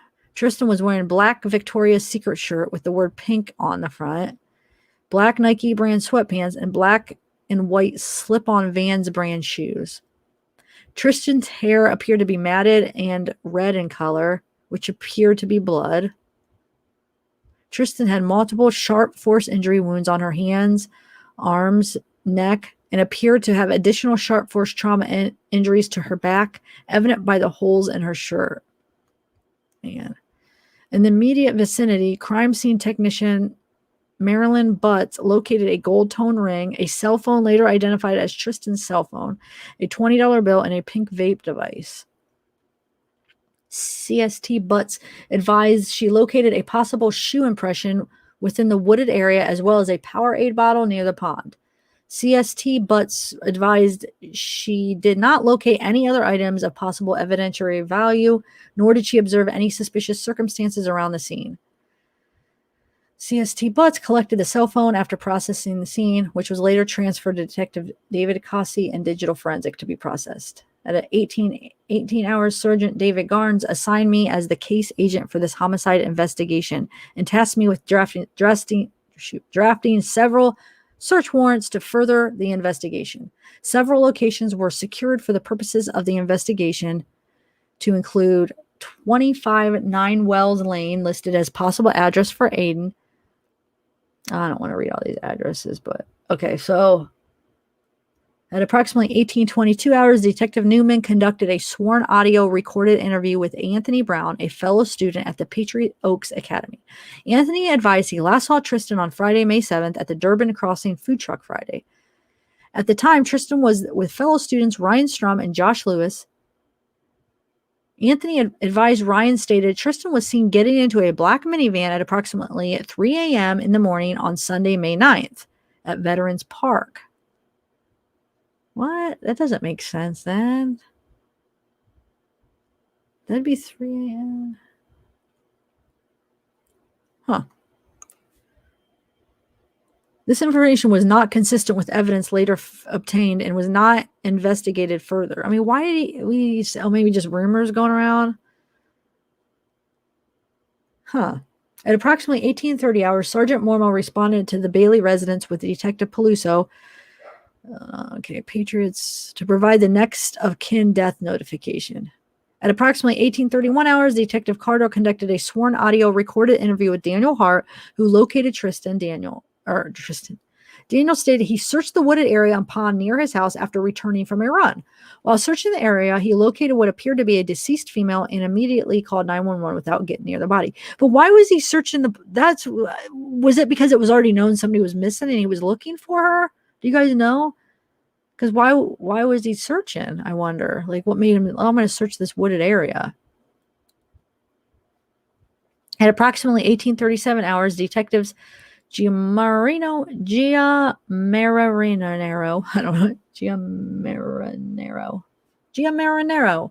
anyway, Carver and Jesse Howell canvassed Saddlestone Drive for potential witnesses and video surveillance. At approximately 18:40 hours, Detective Thompson responded to Aiden's residence located at blah, blah, blah, in reference to securing the residence. Deputies Ralph Papovich and Alan Daniels were already at the residence and advised no one was at the residence. The residence was secured with crime scene tape pending the application of a search warrant. At 1900 hours, I relocated to the SJSO Northwest Field office to continue drafting search warrants. Assistant State Attorney Jennifer Dutton, blah, blah, accompanied me to review the search warrants. Okay. Detective Tubali responded to 25 Nine Wells Lane, which was listed as Aiden's home of record with Patriot Oaks. Upon arrival, he met with homeowner Andy Ackle, who advised he was the cousin of Aiden's stepfather, Michael Ackle. Andy stated Aiden did not have a bedroom or any belongings at this residence. Andy advised he allowed Aiden's parents to use his address to register Aiden at Patriot Oaks Academy. The residence was secured until a determination could be reached to release the residents. At approximately 19:52 hours, Detective Giamarino made contact with Dr. Larry Schoenberg at blah, blah, blah. The doctor advised he had a video surveillance and allowed Detective Giamarino to view the footage. The footage depicted two subjects walking east on the sidewalk of Saddlestone Drive in front of his residence at approximately 1:45 a.m. For reference, only the south side of Saddlestone Drive has a sidewalk, and the subjects were walking toward the area of the pond where Tristyn was located, deceased. One of the subjects appeared to be wearing a light in color hooded sweatshirt and what was clearly recognizable as a pair of white shoes with a distinguishable black Nike swoosh. The second subject appeared to be significantly shorter than the first subject and was wearing what appeared to be a light colored shirt and black shoes. The video next depicted one subject walking west away from the area of the pond at approximately 3:27 a.m. This appeared to be the aforementioned first subject wearing a light and colored hooded sweatshirt. As the subject was observed on the video walking west, the subject appeared to be carrying a pair of white shoes with a distinguishable black Nike swoosh. So wonder why he took her shoes. you know? Or was those his shoes? Wait, oh, those were his. Never mind. He just took his. Never mind. But why did he take his shoes off? That's weird. Do you guys have a theory of like why would he take his shoes off to walk home? Huh. Unless if he washed him up in the pond or something and washed his feet or something. I don't know.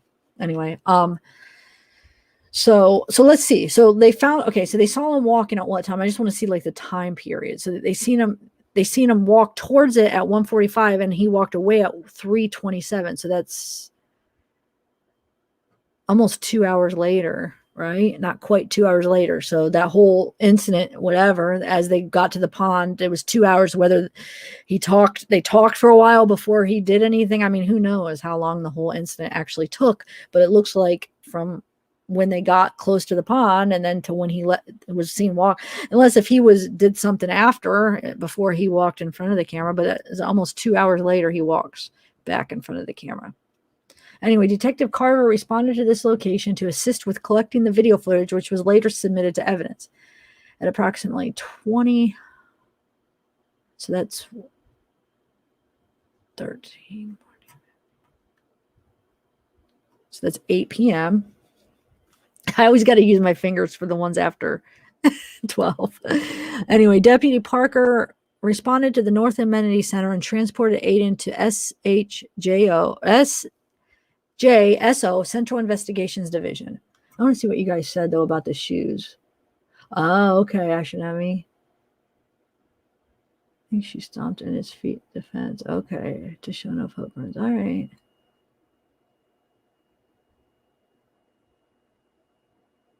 Huh, all right. Just curious what you guys thought about that. All right. So they transported Aiden, and then Detective Holland conducted a sworn audio recorded interview with Dofus III's father, Dofus Afshar Jr.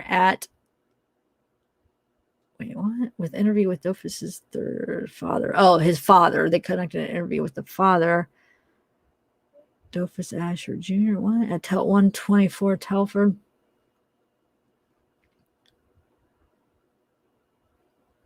Well, maybe both of them. The following is a synopsis of the interview. For further details, refer to the audio recording in its entirety, which was electronically attached to the report. Dofus Jr. stated his son, Dofus III, was friends with Aiden and knows Aiden's family. Dofus III and Aiden regularly hang out together skateboarding. Dofus Jr. said Aiden has a girlfriend named Sophie who he has never met. Dofus Jr. advised he does not know and has never met Tristyn. Dofus Jr. said he went to bed at approximately 2100. So that's, he went to bed at like, what did I say? 20 was 8, so 9.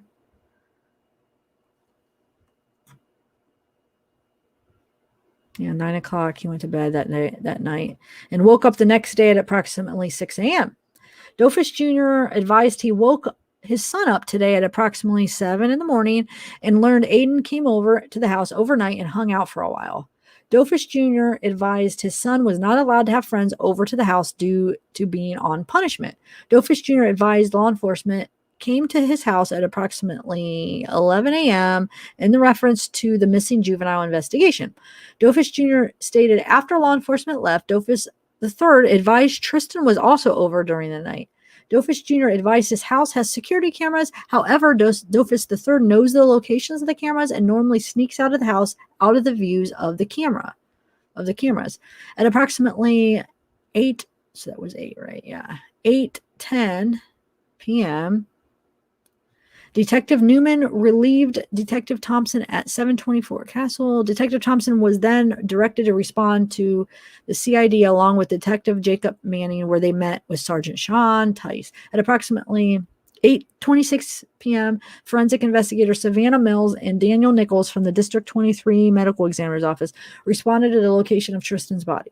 At approximately 8:30, Sergeant Garnes contacted Deputy Maloney regarding any additional information he may have regarding the case, as Deputy Maloney went off duty prior to the discovery of Tristyn's deceased body.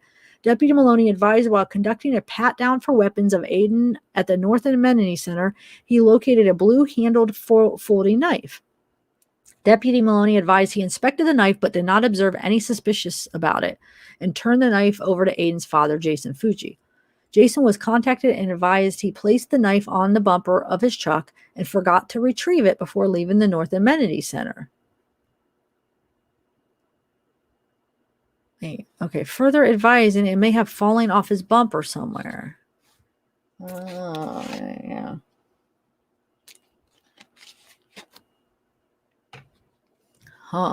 Detective Kermit Kidder responded to the Amenity Center in reference to searching the area for a knife, but was able to locate one. At approximately 8:49, Aiden was delivered to CID and placed in an interview room 2, which was both audio and video recorded. Aiden's father, Jason, and mother, Crystal Smith, were present in the room with Aiden. While inside the interview room, Jason and Crystal both made several comments advising Aiden not to speak about any possible involvement he may have had, and also advised Aiden the room was being recorded. Crystal and Jason began asking Aiden questions about the incident, which Aiden answered. The following is a synopsis of their conversation. For further details, refer to the audio recording which was placed in evidence. Both Crystal and Jason advised Aiden not to speak until his attorney arrived. Crystal then advised Aiden the girl referring to Tristyn was found in their neighborhood down the main street. Aiden asked, "Is she good?" Crystal responded, "No, she's dead. That's why this is very important. It's all on you right now." Aiden responded, "How's it my problem?" Kristen and Jason both advised Aiden he was the last one to be seen with her, or last one seen with her. Jason asked Aiden if he understood this was a serious situation. Aiden advised he understood. Kristen and Jason both told Aiden the Snapchat he posted in the back of the police car was not a smart idea, and they have been receiving threats because of it. Jason asked Aiden if he had any scrapes or anything on him. Aiden responded, "No, sir." Jason asked Aiden if he told the police anything different, which neither he nor Crystal knew. Aiden stated he did not. Aiden then explained he told the police Tristyn probably got picked up by her drug dealer. Additionally, Aiden advised Tristyn was not going to go home and was going to find someone to stay with. Crystal continued asking about where Tristyn went after Aiden left her. Aiden stated she probably kept walking. Jason interjected and stated Aiden pushed her down, then kept walking. Jason then cut himself off and stated, "We probably shouldn't be talking in here." Jason then stated, "You walked away, you came straight home, you didn't turn back around to see where she went." Aiden shook his head no. Jason then asked, "What were you doing outside that late at night?" Aiden stated he was at Dofus's house hanging out. Jason asked, "Did you kiss or do anything with them?" Aiden stated he kissed Tristyn and denied doing anything further. Jason then asked, "So your DNA is going to be on her?" Aiden did not respond. Jason stated, "We saw your shoes were off on the camera. Why were your shoes off?" Aiden responded, "Because my feet were hurting, and those shoes were giving me blisters." Crystal asked Aiden if he came home then snuck back out again, or if he was at Dofus's house the whole day. Aiden stated he did not sneak back out and was at Dofus's house the whole day. Jason advised because of the Snapchat Aiden and Dofus took in the back of the police car, people on social media believed Aiden and Dofus arred and murdered Tristyn. Aiden did not respond. Crystal asked Jason if Aiden was going to be kept with the police. Crystal asked Jason if Aiden was going to be kept with the police. Jason said he did not know. There was no evidence he knew of, and asked Aiden if he knew of anything he did not know of. Crystal asked Aiden if Tristyn really grabbed him and he pushed her. Aiden stated Tristyn did grab him. Jason asked if Aiden knew what happened after he pushed her. Aiden stated no. Crystal asked if Tristyn said ow or got mad. Aiden stated Tristyn yelled out his name. He pushed her. He told Tristyn to F off and he walked away. Aiden stated Tristyn probably walked off because she was no longer next to him, and he did not look back. Jason asked if there was anything to worry about, and Aiden indicated no. Crystal advised Aiden their house was being searched. Oh, she advised Aiden their house was being searched. Jason asked Aiden why he was damp or wet when he got home. Aiden advised he was wet due to water from a cup that he spilled on himself. Jason pressed Aiden on how he was wet. Aiden stated he fell. So yeah, that's probably what he did. He probably went in that pond and washed off all the blood. Because, I mean, stabbing that many times, he was probably covered in blood. I mean, so he probably went in the pond. That's probably why his shoes were off. He probably took his shoes off, went in the pond, washed off all the blood, and just didn't put his shoes back on and just carried him out. That's what I'm guessing. Because it wasn't like he had a bunch of blood on his clothes like you would expect. So he probably did that. And there probably was some blood left on him. And that's what his mom was washing off, But you think there would have been a lot more. So I think that's what, in my opinion, I think that's probably what happened. Okay, so at approximately 20:59 hours, Detective Thompson entered the interview room and requested Jason and Crystal's consent to collect DNA, buccal swab, photographs, and fingernail scrapings from Aiden. Crystal advised they were going to wait until their attorney arrived. Let's see what you got in the chat saying. Sorry. Glass of water. I know, California. I know. I kind of rolled my eyes when I read that. I'm like, a cup of water, a glass of water, however he worded it. What? Yeah, sure, buddy. Sure, buddy. But they know he's lying. That's where they're trying to they know it. It's obvious by what they're saying to him that they're aware that he did something, and they're trying to, protect him. Okay, so after Detective Thompson left the room, Jason and Crystal explained the things Detective Thompson requested were a DNA test to make sure nothing was underneath his nails and nothing was on his body. Crystal explained detectives were going to go home and collect the clothes Aiden was wearing. Jason asked, "There will be nothing on those clothes, right?" Aiden stated, "No, sir." Crystal asked if Aiden wore khakis or blue jeans. Aiden advised he wore blue jeans. Crystal asked again if Aiden was sure there was nothing on them. Aiden replied, "I don't think so. Why?" Crystal then gave Aiden a questioning look and whispered, "Blood?" Crystal then stated, "When we looked on the camera, you were wearing khakis." Shortly after, Crystal asked, "Right?" Aiden then indicated yes. This appeared to be Crystal attempting to convince Aiden he was wearing khaki pants instead of the blue jeans, contrary to his previous response. Crystal asked Aiden about the alleged drug dealer. Aiden advised he never saw the drug dealer and has only heard about him. Jason asked about a rumor of Aiden and Tristyn getting into a black car to get drugs. Aiden stated he did not. Jason asked again if Aiden kissed Tristyn last night. Aiden advised he did kiss Tristyn along the walk. Crystal stated she didn't see why Aiden kissed Tristyn. Then she grabbed Aiden and then Aiden pushed her. Jason and Crystal both advised Aiden to find his story and stick to it. Jason and Crystal explained an autopsy would be completed and explained what could be discovered during the autopsy. Crystal asked Aiden if he ever said why it took him so long to get home. Aiden stated he walked around by himself, slowly looking at the stars. At approximately 21:08, wow, that's what, 9? Yeah, I think that's 9:08 p.m., right? Detective Manning entered the interview room and escorted Crystal, Jason, and Aiden to another room where their attorney, Anwar Snowbar, was waiting to meet them. At approximately 22:26 hours, Aiden, Crystal, and Jason came back into the recorded interview room with a substantially more upset demeanor. All were sniffling and appeared to have recently been crying. Crystal reminded Aiden the room was recorded and instructed him to not say anything. Jason and Crystal made several comments about Aiden not coming home this evening and spoke with the detectives about where Aiden would be placed for the night in the next several days. Notes, these comments were made after consulting with their attorney and before any decision was made or communicating to arrest Aiden. Aiden asked Crystal and Jason if there was a chance of him going home this evening. Crystal stated, "They're going to search my house first, and if there's any kind of thing that links, but I doubt he is going to go home, Jason." Aiden then stated, wait, what? Oh, wait. But I doubt he's going to go home, Jason. Aiden then stated, "I know I'm staying here." Crystal stated, "They're going to search my house first, and if there's any kind of thing that links, but I doubt he is going to go home, Jason." Aiden then stated, "I doubt he's going to go home, Jason." Aiden then stated, "I know I'm staying here." He's basically, I know I'm staying here. Jason began typing something into an apparent text application on his phone, and Jason and Aiden were observed passing the phone back and forth several times. This appeared to be a means of communication between Jason and Aiden to subvert investigative efforts. Crystal asked Aiden if he was high last night. Aiden stated he was not. Aiden stated he had smoked CBT last night, not THC. Aiden stated THC gets him high. CBD does not. Crystal then stated, I'm just trying to think if you did something stupid, maybe something made you do it, so that would justify it. While Aiden was in the interview room, Detective Thompson attempted to interview both Jason and Crystal independently about any information regarding this investigation. During the audio and video recorded interviews, both Jason and Crystal refused to provide any information regarding this investigation. At approximately 23:46 hours, a search warrant was obtained to collect evidence from the person of Aiden.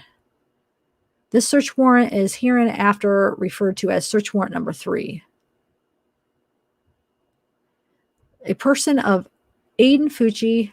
This search warrant was signed by Judge Alexander Christine after being reviewed by Assistant State Attorney Jason Lewis and Jennifer Dunn. A signed copy of the search warrant was sent to Detective Manning, Detective Hansen. Okay, approximately 12:09 a.m. hours on May 10th, Nicholas Rockwell entered the interview room with Detective Manning to execute a search warrant to collect evidence from the person of Aiden. During the execution of the search warrant, CST Rockwell collected DNA buccal swabs, major case prints, a penile swab, fingernail scrapings, and Aiden's clothing and digital photographs.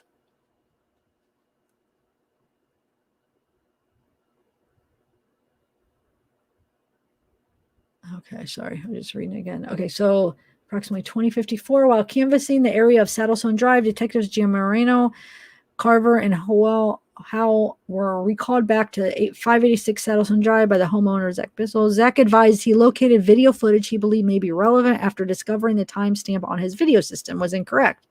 Digital forensic detective Kevin Green responded to assist with the collection of the video. Upon later review of the video depicted 2 subjects walking east on the sidewalk along Saddlestone Drive toward the area of the pond at 12:16 a.m. on the video time. Calculating the time difference, the real time the subjects were depicted walking past this address was approximately 1:46 a.m. The 2 subjects appeared identical to the description of the aforementioned subjects observed on the video surveillance from 541 Saddlestone. So the next video depicted one subject appearing to be taller subject wearing a light-colored hoodie, sweatshirt, running west along the sidewalk of Saddlestone at approximately 3:27 a.m. So he was running. The video system was also equipped with audio, and the sounds of the subject's feet hitting the pavement while running were clear. Wow.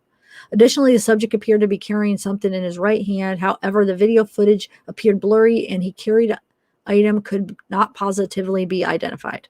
Based on the video previously obtained from 541 Saddlestone Drive and the subject and timeline appearing to be consistent, it was reasonably presumed the carried items observed in the video footage was the white shoes with the black Nike swoosh. At approximately 2100 hours, Corporal Ackerman made contact with Andy Aqua and conducted fictitious audio recorded interview.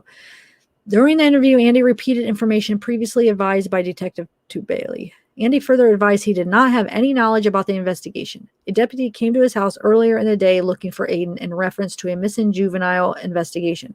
Then the deputy went to Aiden's house. Andy advised he was aware investigators were preparing a search warrant for his house, but he also stated he would give voluntary consent for investigators to search his residence.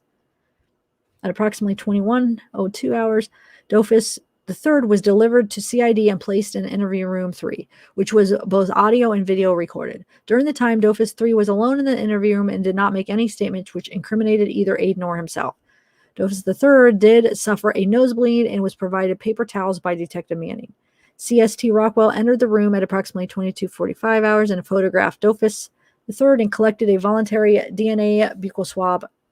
Dofus III was provided a ride home by law enforcement and left the interview room at approximately 23:05. Okay, so man, we're only on page 14. I was like, oh, I'm just gonna do like a maybe half hour live. What are we at? Almost 2 hours. Shoot.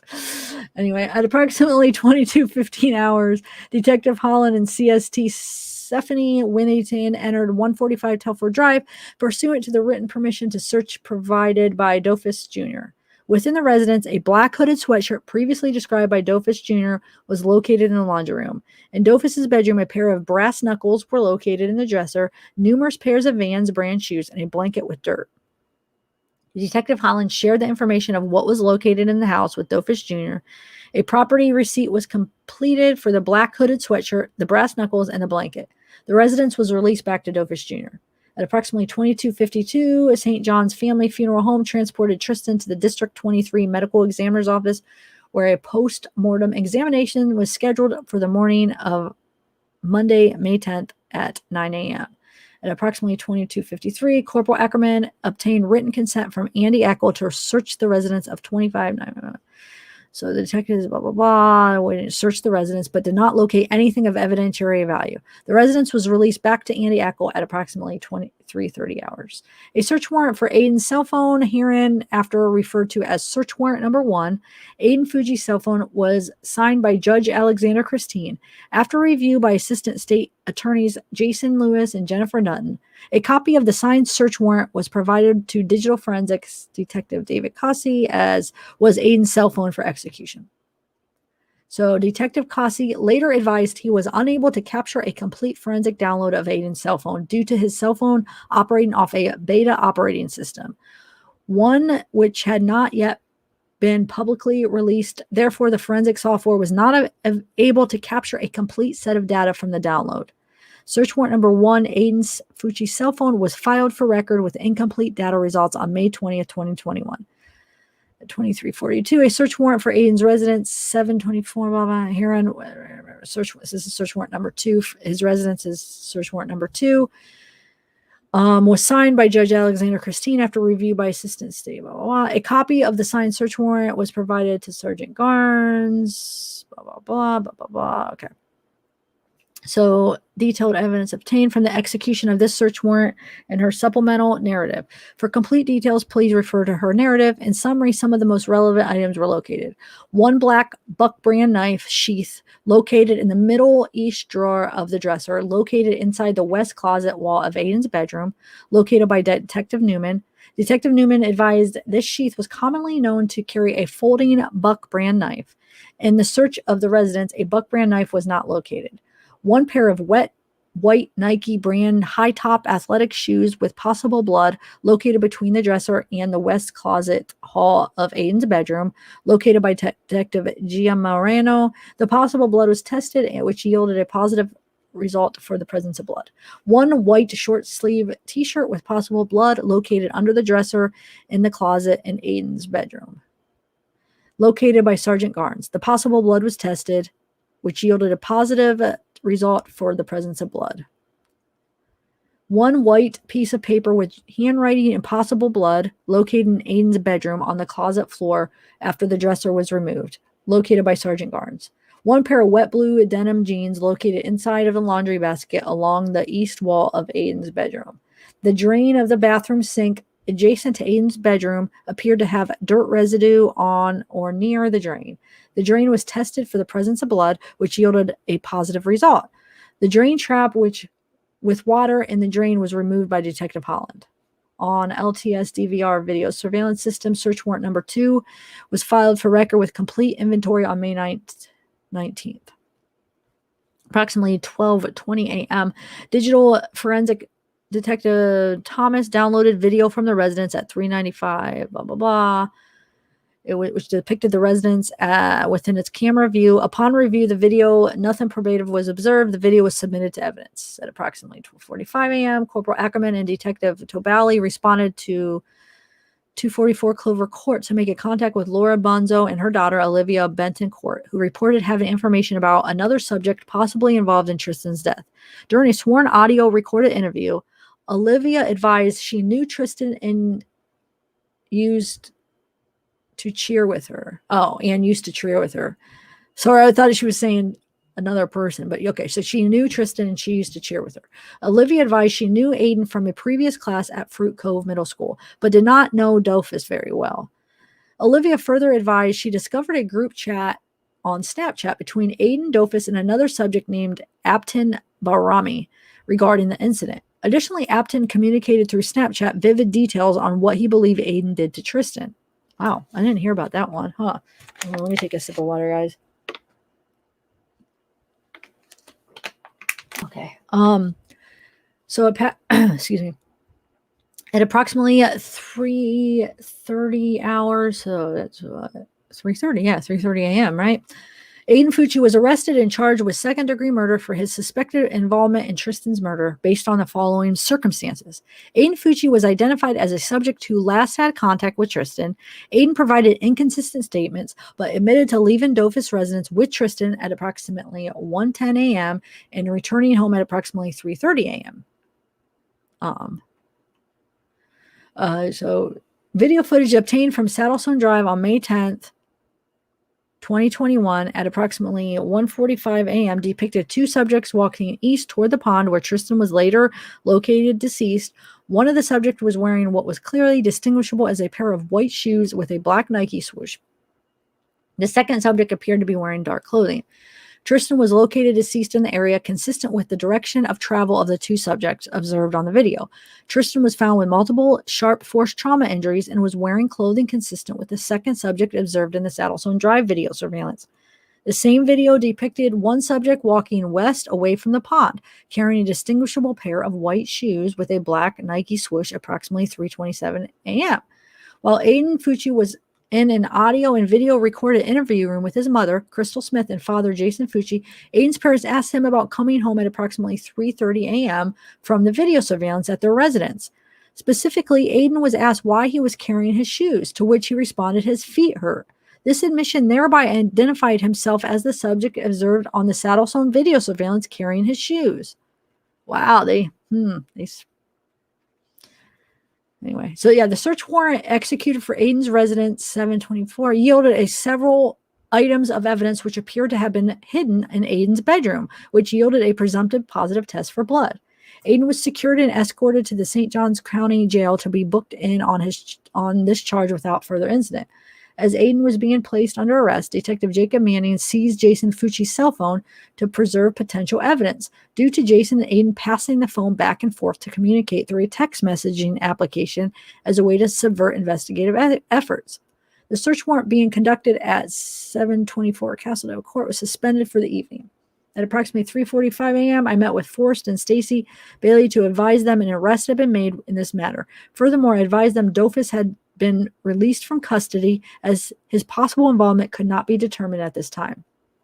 At 9 a.m., I responded to the District 23 Medical Examiner's Office, where a post-mortem examination was performed by Dr. Predrag Bulik, the Chief Medical Examiner. Also present was Lieutenant Jeremy Russell, Sergeant David Garnes, CST Butts, Assistant State Attorney Jennifer Dutton, and Investigator Mark Kapelka with the State Attorney's Office. During the course of the post-mortem examination, the following observations were made. Tristyn was wearing a black Victoria's Secret shirt with the word pink across the front. Numerous defects in the front of the shirt were consistent with sharp force trauma injuries on Tristyn's back, and there were no injuries on Tristyn's chest. Thus, it was determined Tristyn wore her shirt backwards. This is also consistent with information previously obtained by Deputy Liam Stack from Dofus, that he described Tristyn as last seen wearing a black and gray shirt with the word pink across the front. Tristyn's brassiere was worn inside out. Huh? Why would that be? Tristyn was wearing black Nike brand sweatpants and black and white slip-on brand shoes. It makes you wonder if he took it, but no, I don't think he would, if he took it out and put it back, but what, then he would have trouble putting all that back on now, so yeah, that can't be it. But wonder why she had it on inside out. Anyway, Tristyn was coming out of rigor mortis and appeared to have skin slippage. Based on these conditions, Dr. Bulik estimated Tristyn's time of death was consistent with occurring between 1:45 and 3:30 hours on May 10th, 2021. Tristyn appeared to have had handprints on her upper left inner and outer thigh,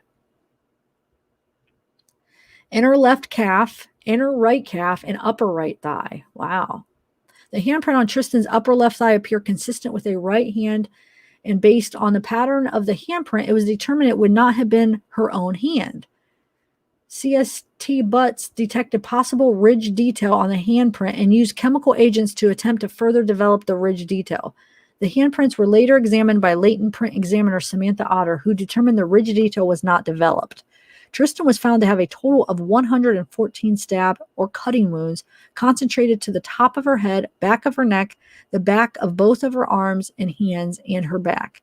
Some of the injuries to her hands were penetrating, which indicated at the time of those injuries, her hands were on a hard object, like most likely her head. Oh, wow. Man. Ugh. Based on the nature of the injuries, it appeared the suspect was standing behind Tristyn and came at her at a downward angle. Wow. Man, can you imagine? Oh, man. Dr. Bullock found 3 stab wounds which penetrated Tristyn's left chest cavity and punctured her left lung 3 times. Additionally, Dr. Bullock found 1 stab wound which punctured her right chest cavity and her right lung once. Dr. Bullock estimated the cutting instrument to be a single-edge blade approximately 4 inches in length. X-rays of Tristyn's body indicated a possible metallic fragment on the top of Tristyn's skull, which was not initially recovered during autopsy. Man.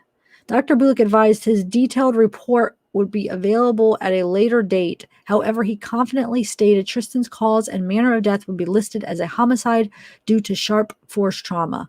The post-mortem examination concluded at approximately 1435 hours. Okay, so at approximately 1200 hours, the SJSO dive team and mobile field force deployed to the staging area established behind Durbin Creek Nursery.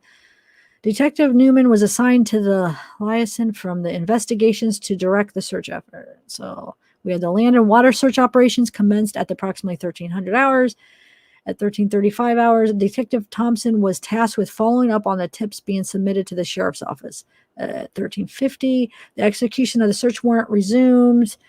During this search, the following items were located. So this was at Aiden's house, 724 Castle Dales at Aiden's house. So the search warrant got 8 pocket knives, 1 homemade shank, 2 sweatshirts, 5 black hats.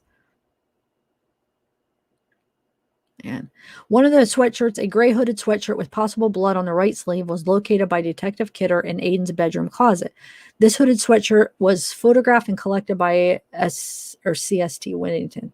At approximately 1427, Detective Giamarino collected the white t-shirt and white Nike brand shoes, originally located in Aiden's bedroom during the execution of the search warrant at 724 Castledale Court, and transported those items to the FDLE laboratory in Jacksonville. Approximately 1515, Detective Carver and Thompson responded to Telford Drive and canvassed for possible witnesses in video surveillance. Detective Thompson made contact with Colby Wolf and conducted an audio recorded interview. During the interview, Colby advised he exited his garage at approximately midnight on May 9th and observed a female matching Tristyn's description, wearing all black with blonde hair, standing in the road in front of his house. At approximately 1600 hours, I met with Forrest and Stacy Bailey at their residence, accompanied by Detectives Peluso and Crow, Champlain, Kemp, and the victim's advocate to share the details of Tristyn's autopsy. After leaving the Bailey residence, I joined the Detective Newman at the Durbin Creek Nursery, where land and water search operations were still in progress. At approximately 1715 hours, Detective Carver and Thompson collected video from 517 Saddlestone Drive with the assistance of Digital Forensic Detective Green. So it's the same video, same thing stuff, really. Upon later review, the video from the residence depicted 2 subjects walking east of Saddlestone Drive toward the area of the pond at approximately 1:43. The timestamp was determined to be accurate, and the 2 subjects appeared to be identical to the subjects observed walking east on Saddlestone Drive from the other video surveillance collected from 541 and 586. So that makes 3 videos right there of them walking. Wow. The video next depicted 1 subject walking west away from the area of the pond at approximately 3:29 a.m. So the field force team concluded its land search of the wooded area surrounding the pond. The only items of potential evidence located were a coffee mug near a second retention pond south of 601 Saddlestone Drive and a sealed vising container in the yard of 601 Saddlestone Drive. CST Volmar later processed this coffee mug and vising container for potential evidence. Ridge detail was not detected on the coffee mug, and the vising container failed to give chemical indications for the presence of blood, and the ridge detail was not detected. At approximately 1830, Deputy Todd DeLisa diver team located a knife within the pond, utilizing underwater evidence collection protocols.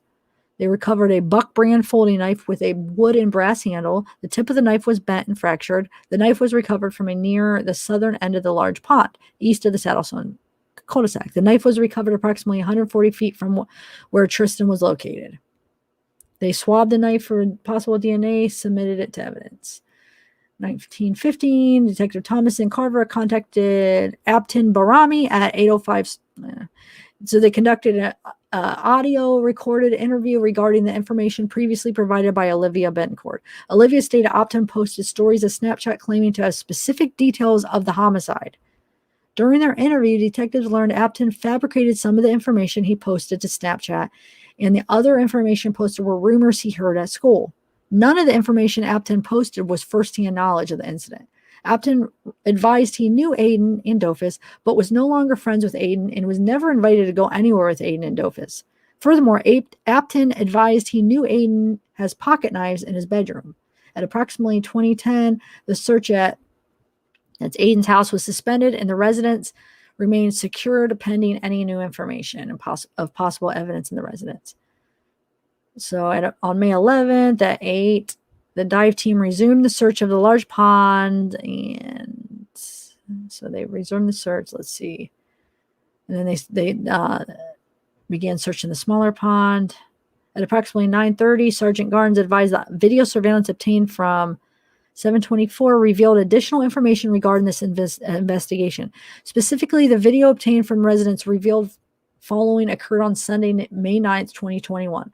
The subject previously observed on video surveillance carrying the shoes entered 724 Castledale Court at approximately 3:32 a.m. on the morning of May 9th.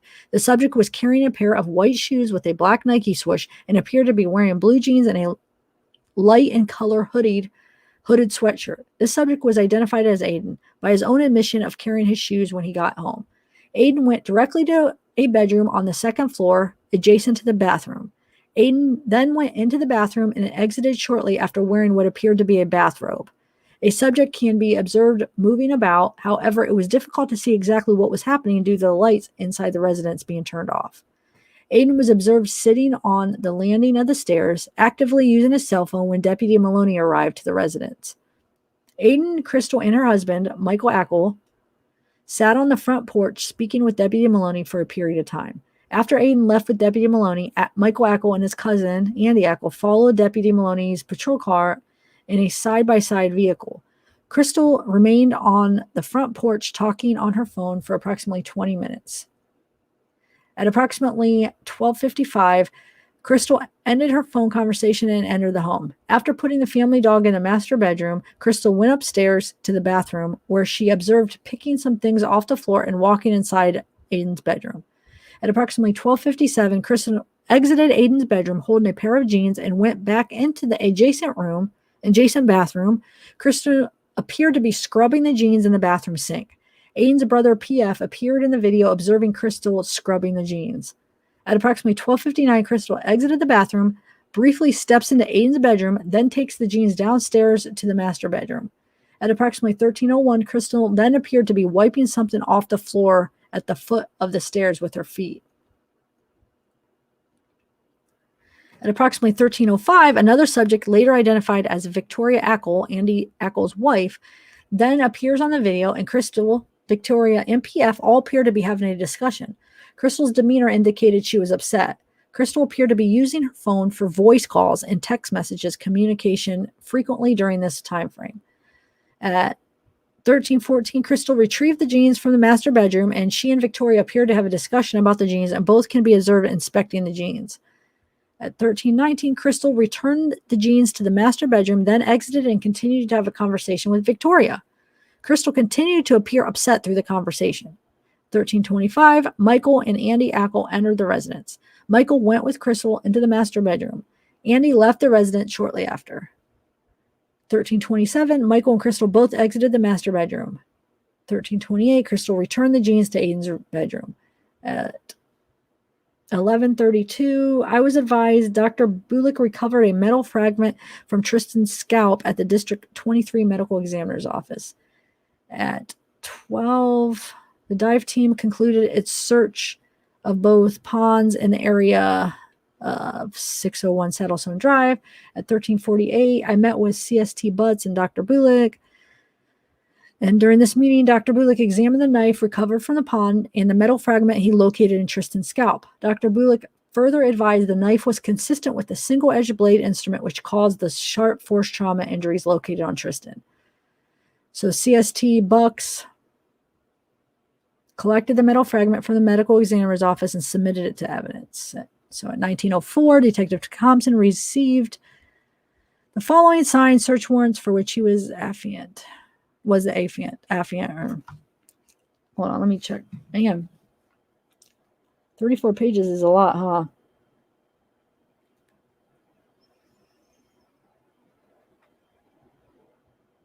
Hold on one second. I need some water.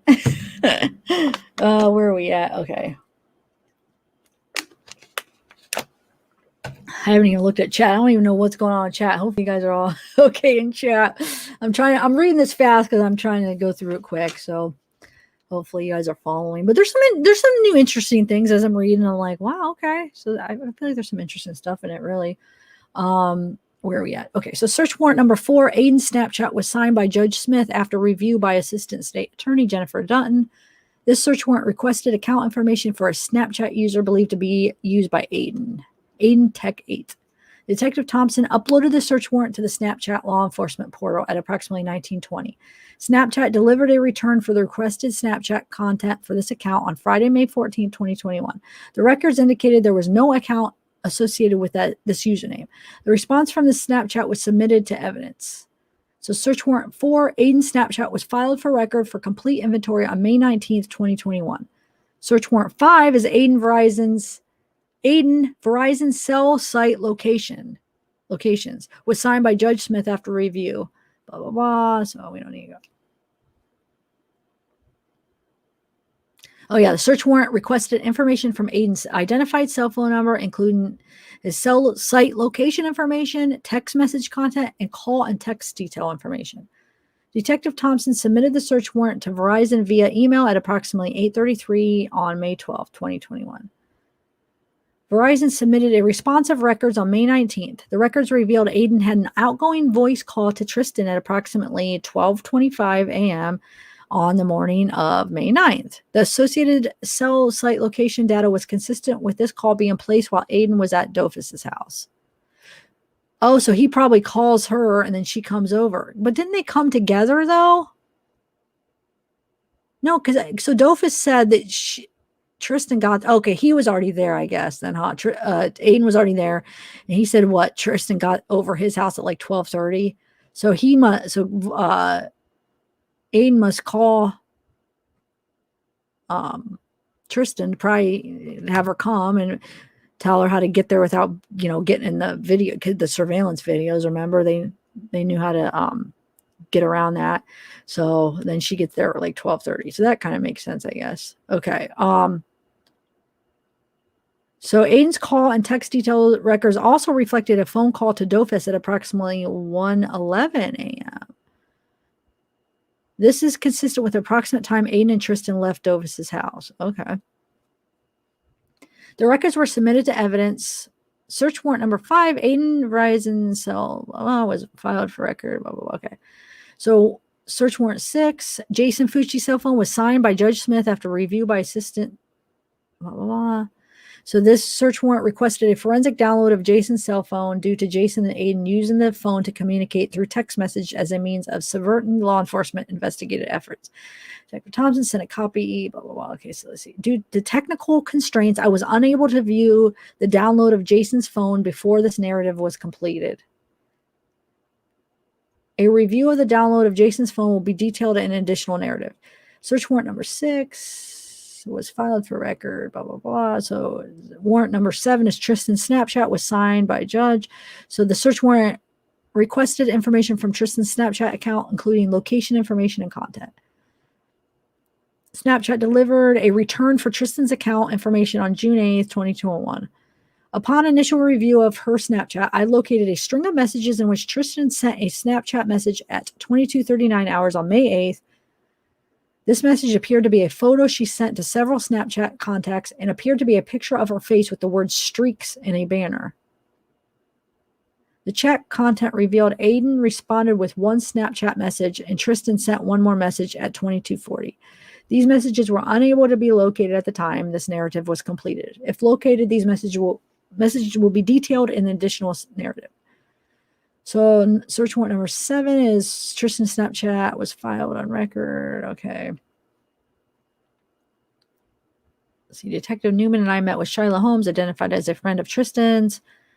Shyla agreed to participate in a sworn audio recorded interview with her parents present. Shyla's parents consented and did not wish to be present. The following is a synopsis of the interview with Shyla, which was later attached to this report.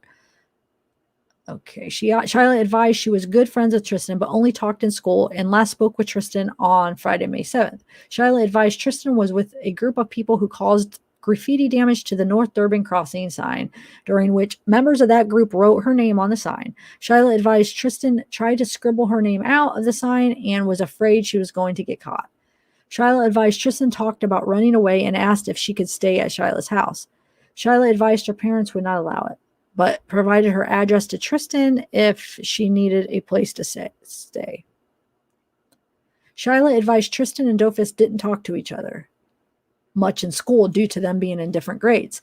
Shyla stated she knew Dofus and Aiden, but did not like Aiden at all. Shyla described Aiden as a bad kid, stating Aiden was the textbook definition of what you call a numb kid. He has no feelings towards anyone, no feelings towards himself. Additionally, Shyla stated Aiden's eyes always appear glossy, described him as having no meaning to them.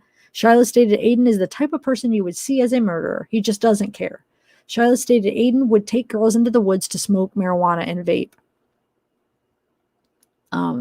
Shyla stated that she never hung out with Tristyn and Dofus outside of school. Shyla stated Tristyn said she was going to hang out with Aiden on Friday, but did not want Shyla to come because she had a bad feeling about it. Shyla stated she didn't know what day specifically, but knew Tristyn, Dofus, and Aiden and Zophie planned to hang out and smoke marijuana over the past weekend. Wednesday, May 12, 2021, at approximately 12:27 hours. Detective Carver confirmed he submitted preservation requests for the following cell phone numbers. So Tristyn, Aiden, Dofus, Crystal, Jason, Michael, and Andy, Victoria. 12:45, Detective Newman collected a video surveillance from the residence of 110 Telford Drive. Upon later review, the video surveillance depicted one subject wearing dark clothing walking south on Telford Drive towards Dofus's residence on the morning of May 9th. The timestamp on the video indicated this was at approximately 1:34 a.m. However, the real time in the video determined to be approximately 12:35.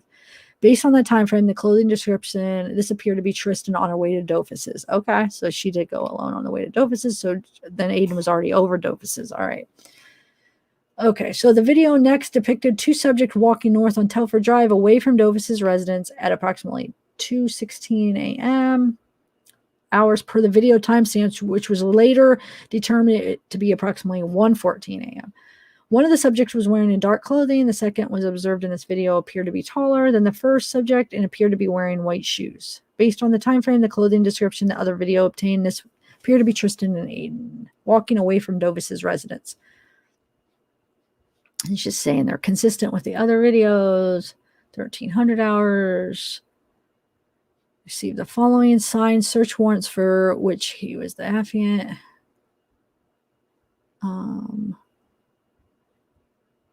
the castle that's Aiden's house again.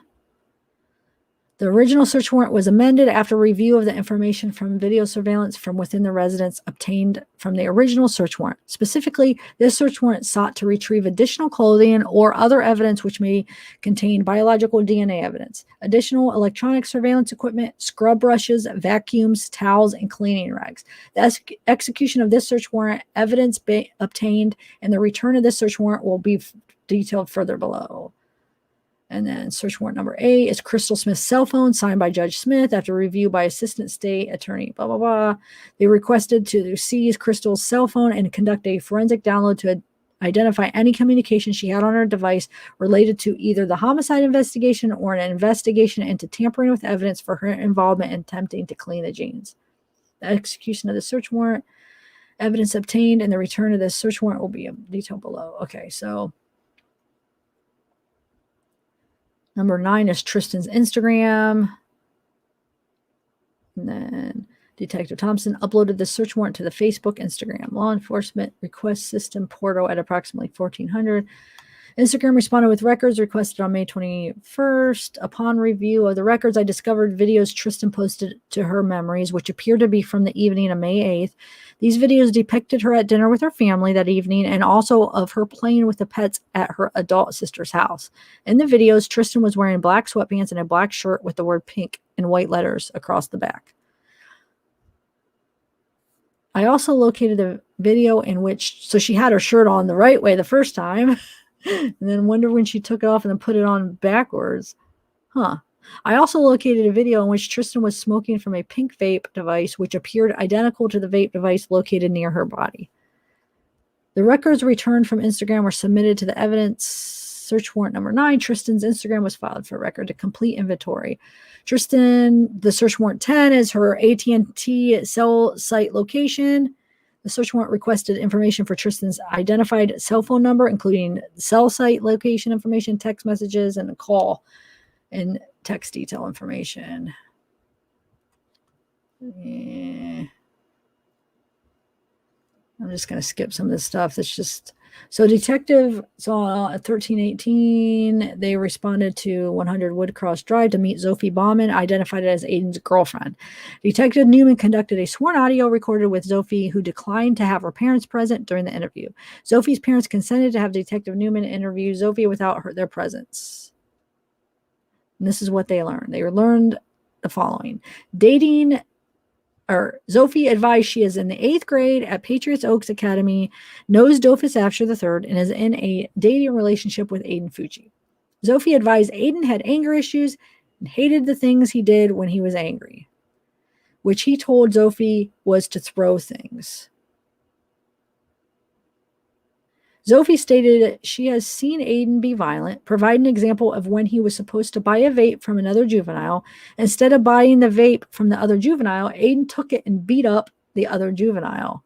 Wow. Sophie advised Aiden always carried a knife with him whenever he was out of school.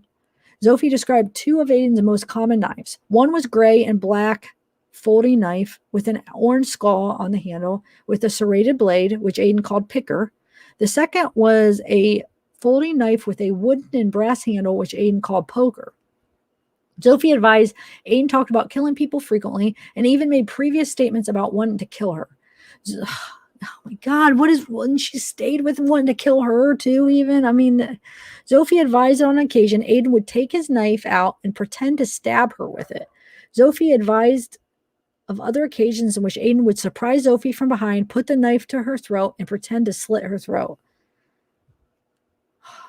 Sophie advised she had a conversation with Aiden within the last month on the roof of her house, during which Aiden advised he was going to murder someone. Sophie advised Aiden stated the murder was going to be planned. He would find a random person walking at night, drag them into the woods, and stab them. Sophie advised Aiden stated his murder was going to happen soon, and she would expect it within the month. And she should expect it within the month. Sophie advised Aiden stated he would act innocent after the murder and continue killing people. Sophie advised Aiden would then run away, make people believe he was dead, and continue killing people. Sophie advised she spoke with both Dofus and Aiden on Sunday, May 9th. as the two of them were in the back seat of a patrol vehicle. Sophie advised she did not know Aiden and Tristyn were together the previous night until she asked while he was in the back seat of the patrol vehicle, to which Aiden advised he was with Tristyn. Zoe advised Aiden. Sophie. Well, I'm saying Zoe. And Sophie. I'm sorry, guys. I think I was saying Zoe. But Sophie advised Aiden. Said he and Tristyn left from Dofus at approximately 1 a.m. hours together and went separate ways. Sophie advised Aiden would also stated he got home from Dofus's at approximately 1. Sophie advised Aiden told her Tristyn said she was not going to go home and she likely went to a friend's house. Sophie advised Aiden stated he believed he was going to be arrested. The deputy was reading him his rights and Aiden stated he was going to plead the fifth. Sophie advised Aiden previously told her about a pond where he would go smoke weed.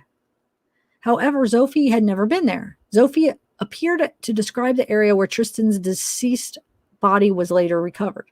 Sophie advised she spoke with Dofus after he was released from custody late Monday night.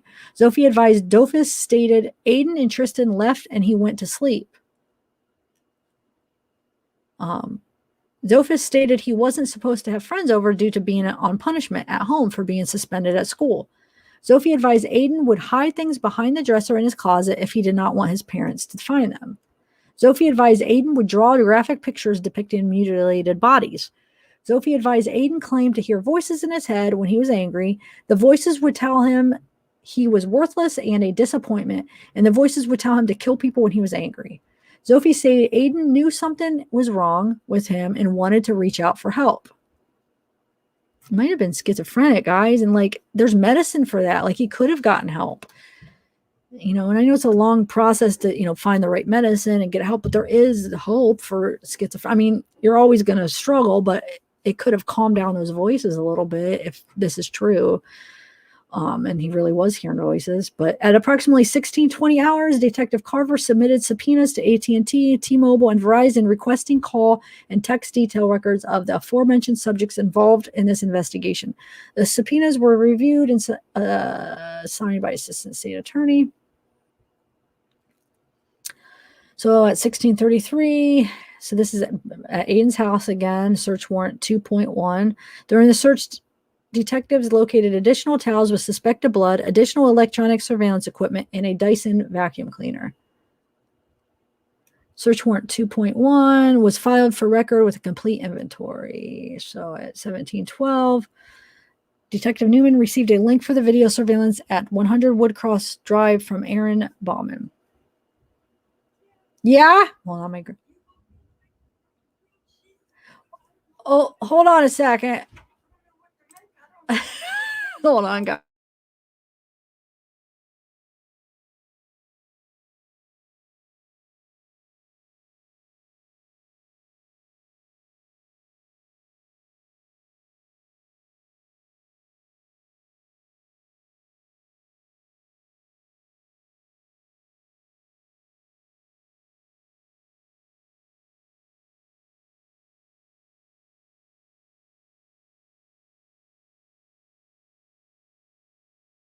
Okay, sorry guys, my grandma. She wants to make me a grilled cheese. Okay, so where am I at? Oh, it. Oh, geez. I told her don't worry about it, but she's like, no, I'm gonna make it. And I was like, no. I was like, okay, well, I'll be down in a little bit. You don't have to worry about, whatever, because I think she, wants to make one for herself too. She's like, I'll bring it up for you. I don't know. It's hard to tell her no because she insists. So anyway, where are we? I don't even know where I just took off. Let's see. The link was shared with digital forensics to obtain the video footage. So they responded back to the Bauman residence and collected 2 knives from Sophie. One of the knives collected was a knife Aiden called Picker with the orange skull on the handle and serrated blade. Detective Newman advised Sophie stated Aiden broke that knife at her house and he left it there. All right. Lori, yeah. You want somebody to make you grilled cheese. Oh. You're jealous. I wish I could share it through the video. I would share you one. I know I am getting really hungry too, actually, because I wasn't planning on. Wow, I wasn't planning. I wasn't planning on reading this long thing, but that's fine. I'm glad I did actually, because I haven't read it yet, and there's a lot of interesting things, so I might as well read it with you guys, right? Okay, so at approximately 20:05, Crystal had not yet arrived to the residence, so I called her a second time. Michael Ackle answered. Oh, wait, I missed this part. So the residence was ready. Okay, it was released. All possible evidence believed to be obtained from the residence was collected. Contacted Crystal and requested she respond to the residence so it could be released back to her. Crystal advised she would be on the way. Okay. So she arrived at residence, so I called her a second time, answered Crystal's phone, advised the family was out of town due to receiving death threats. Michael advised the family attorney would respond. Okay. So what's this? Detective and blah, blah, blah. 9 miles lane to speak with Andy and Victoria Ackle regarding any knowledge they may have had about the homicide investigation or about the possible tampering with evidence investigation regarding Crystal washing the jeans. So they had an interview with Victoria inside her residence. During the interview, Victoria advised she was at Crystal's residence on... Wait, which one's Victoria now? Victoria Ackle, that's right. Okay. On May 9th, Victoria advised after Andy and Michael followed the deputy on the golf cart, she asked Crystal about what was going on. Victoria advised Crystal stated she heard Aiden come home at approximately 3 a.m. that morning, but was tired and would deal with it later. Victoria stated she believed law enforcement was concerned this may be something bigger than a missing juvenile investigation and asked Crystal if there was anything on Aiden's clothing. Victoria advised Crystal went upstairs, retrieved a pair of jeans, and said they seemed damp. Victoria advised Crystal asked her to inspect the jeans and asked if Victoria saw anything on the jeans. Wow, there's thunder. Do you hear that? It's been rain. It's been thundering a lot this last week here. Anyway, Victoria stated she told Crystal she did not see anything, which prompted Crystal to insist Victoria saw something on the jeans. Victoria stated that she looked closer at the jeans and observed what she described as a yellow line on the rear pocket. Victoria advised Crystal stated she washed the jeans because she did not know if there was blood on them or not. Victoria advised she asked Crystal why she washed the jeans and told Crystal she could get in trouble for washing the jeans. Sergeant spoke with Andy outside the residence. Andy declined to speak with his attorney, without his attorney, Anwar Snober, present. Andy spoke with Anwar on the phone for several minutes. After speaking on the phone, he advised Sergeant English neither he nor Victoria would provide any kind of statement. Andy and Sergeant English went back into the residence, and Sergeant English advised Detective Thompson to cease any and all attempts to interview. All right. Advisors.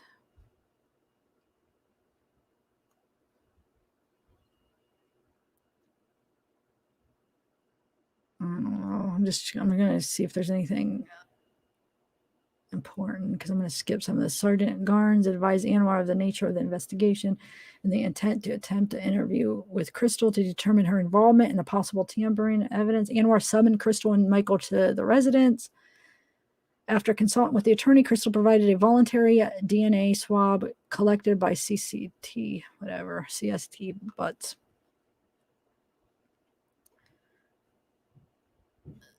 So I sat with Crystal and Sergeant Garnes' agency vehicle in the driveway. This was at Aiden's house. I was aware Anwar previously instructed her to not answer any questions related to either the homicide investigation or the tampering with evidence investigation. I showed Crystal a video approximately 17 minutes in length, which contained a collection of videos assembled from the video surveillance inside her residence. The video depicted Crystal retrieving the jeans from Aiden's room, washing the jeans, and inspecting the jeans. Well, Crystal washing them and then Crystal and Victoria inspecting them. During the video, Crystal did not make any comments.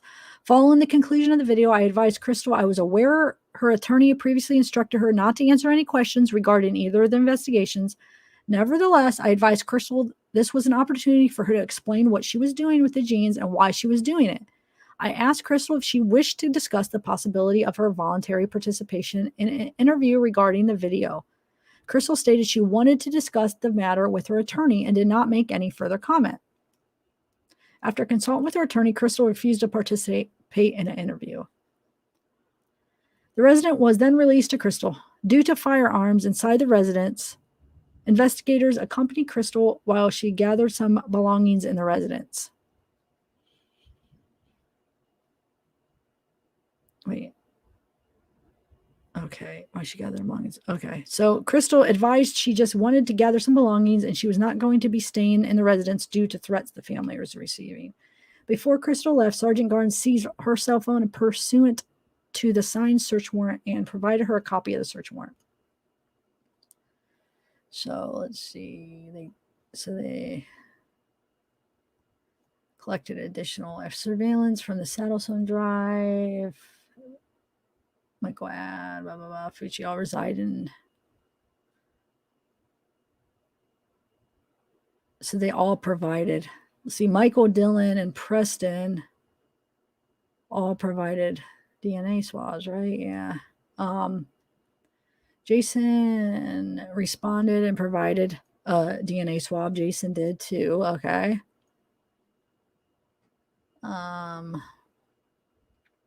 Dofus, after III, scheduled an appointment to come to the sheriff's office to provide an official statement with his father.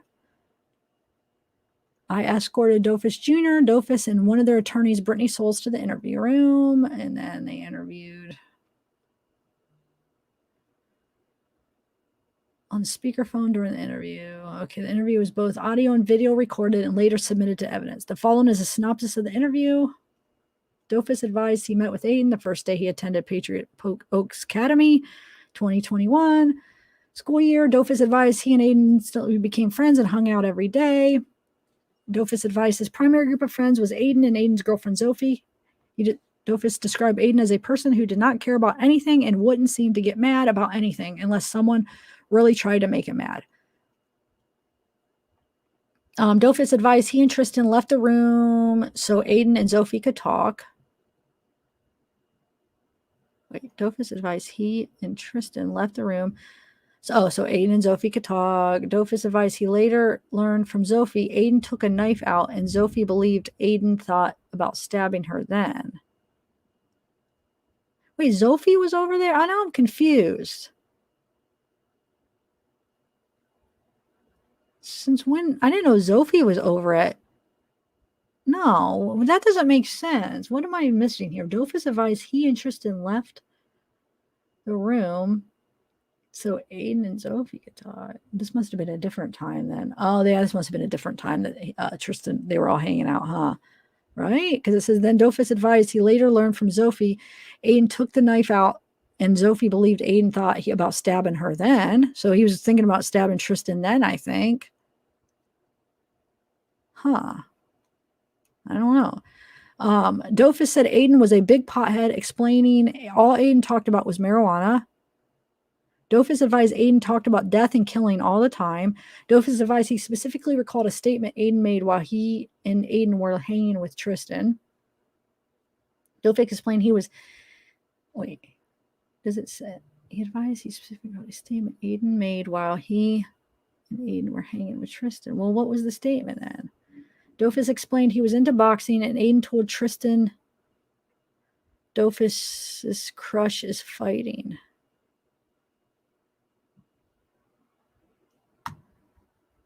My crush is killing people. Oh, whoa, okay. So, oh, wow, that must be the statement. So Dofus explained he was into boxing.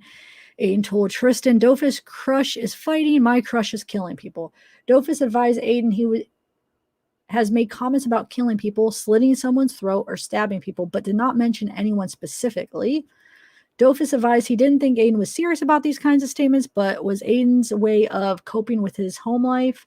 Dofus advised Aiden always carried a knife on him, and he described a special knife Aiden always carried as a straight blade with a dark wood and a gold handle. Well, I gotta get some water, guys. Whew.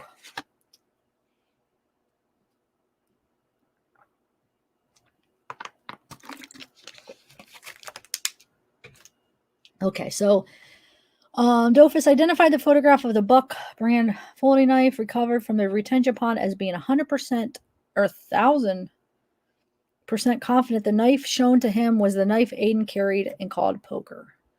Dofus advised he's held that knife himself approximately 1 to 2 weeks ago and identified several other subjects who he knows has also held the knife, to include Sophie and Tristyn.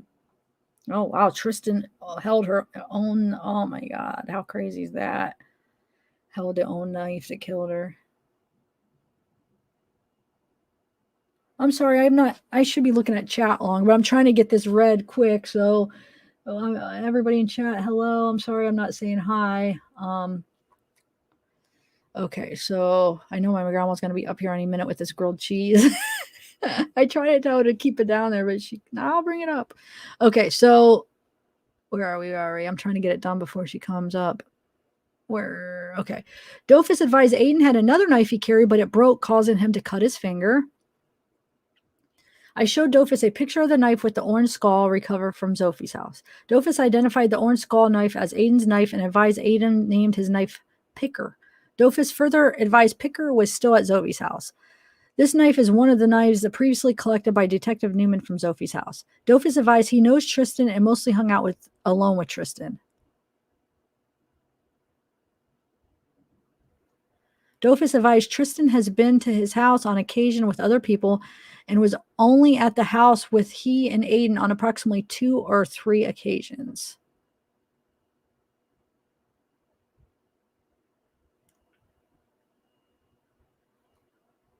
Okay, so Dofus advised, well, why does it say he knows Tristyn and mostly hung out alone with Tristyn? But then he describes that that Tristyn's always with other people when he hangs out. I don't know, I'm confused. Maybe it's supposed to say he didn't hang out alone with Tristyn. I don't know. Well, maybe not. But then it's saying, it's saying that she's with other people, and then she's with Aiden, or that she came like 2 or 3 times with Aiden.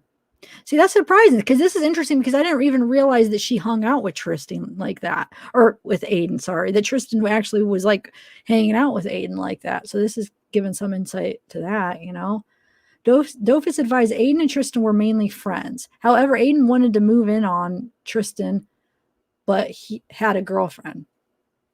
Dofus advised if anything happened romantically between Aiden and Tristyn, it would have been because Tristyn brought it up. What? Really? Anything happened romantically between Aiden and Tristyn, it would have been because Tristyn brought it up. Okay. Dofus advised Aiden brought the topic up approximately 1 month ago during a fight he and Sophie were having. However, nothing ever came of it. Dofus advised Aiden had some messed up stuff in the past and has said these things to Sophie, but they did not take it serious. Dofus advised Aiden has made statements in the past that he wanted to slit someone's throat. Dofus stated on one occasion, Aiden said it would be satisfying to watch the blood drain out. Dofus advised Aiden talked about killing people, wanting to fight people, and often made stabbing motions with and without a knife in his hand. Dofus advised these occurrences were random and were not directed at anyone specifically.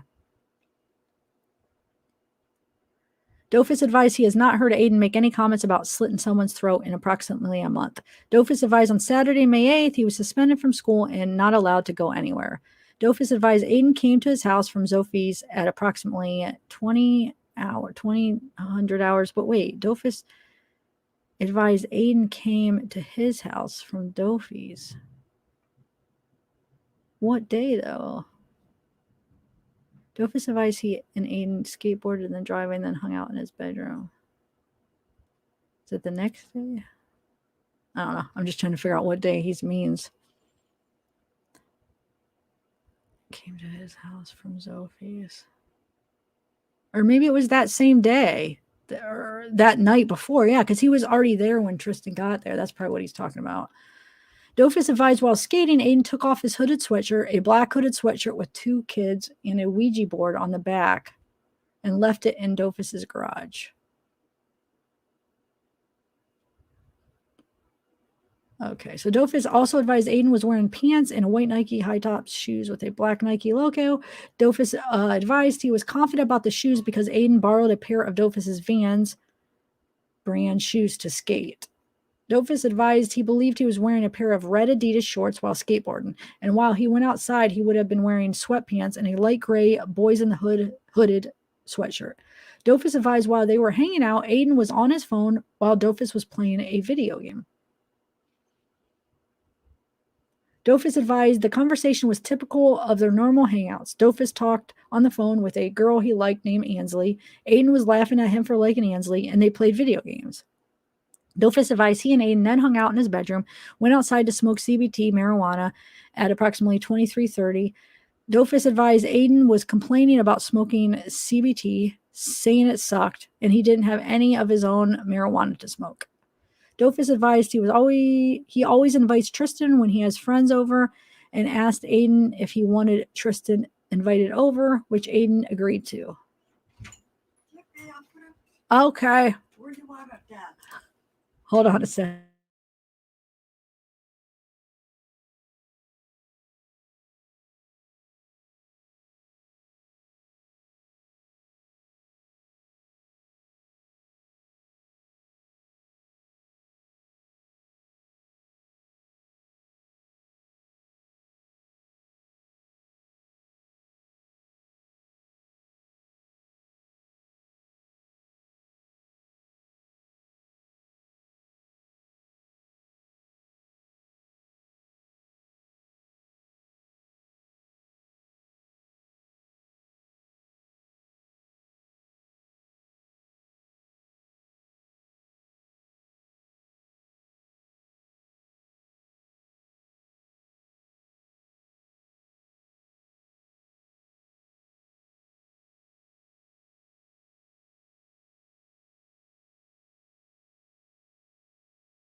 Okay, guys, sorry.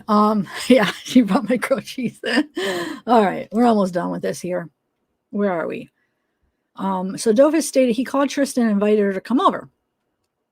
Dofus received a call from Ansley and spoke with her for a while. Until Aiden pushed the end button on the Dofus's phone, ending the conversation.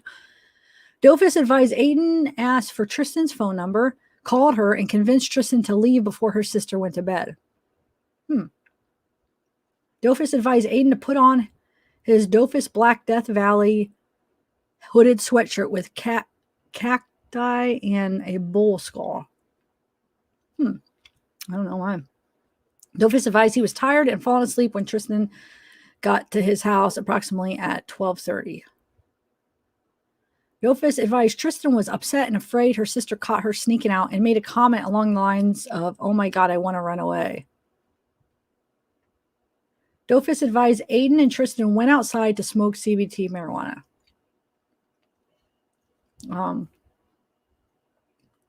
Dofus advised he went outside and took a hit from the CBT, then went back inside where he fell asleep watching TikTok videos. Dofus advised Aiden and Tristyn hung out mostly outside, and he did not have much interaction with Tristyn and Aiden during this time. Wait, I unmuted it, right? Yeah, you guys can hear me. Okay. Like, what if I'm just talking and I never unmuted it? Dofus advised during this time it was mostly Aiden and Tristyn alone together.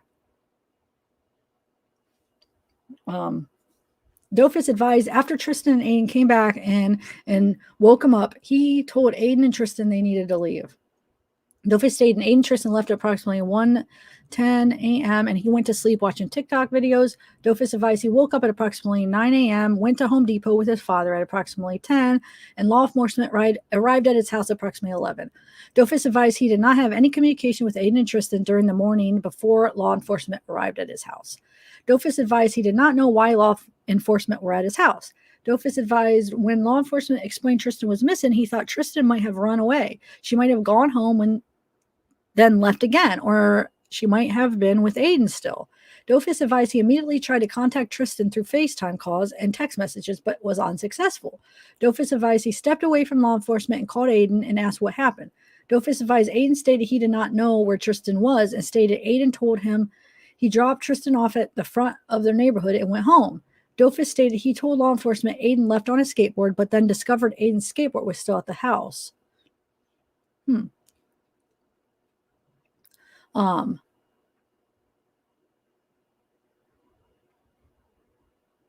Dofus advised he thought it was weird because Aiden normally skates wherever he goes.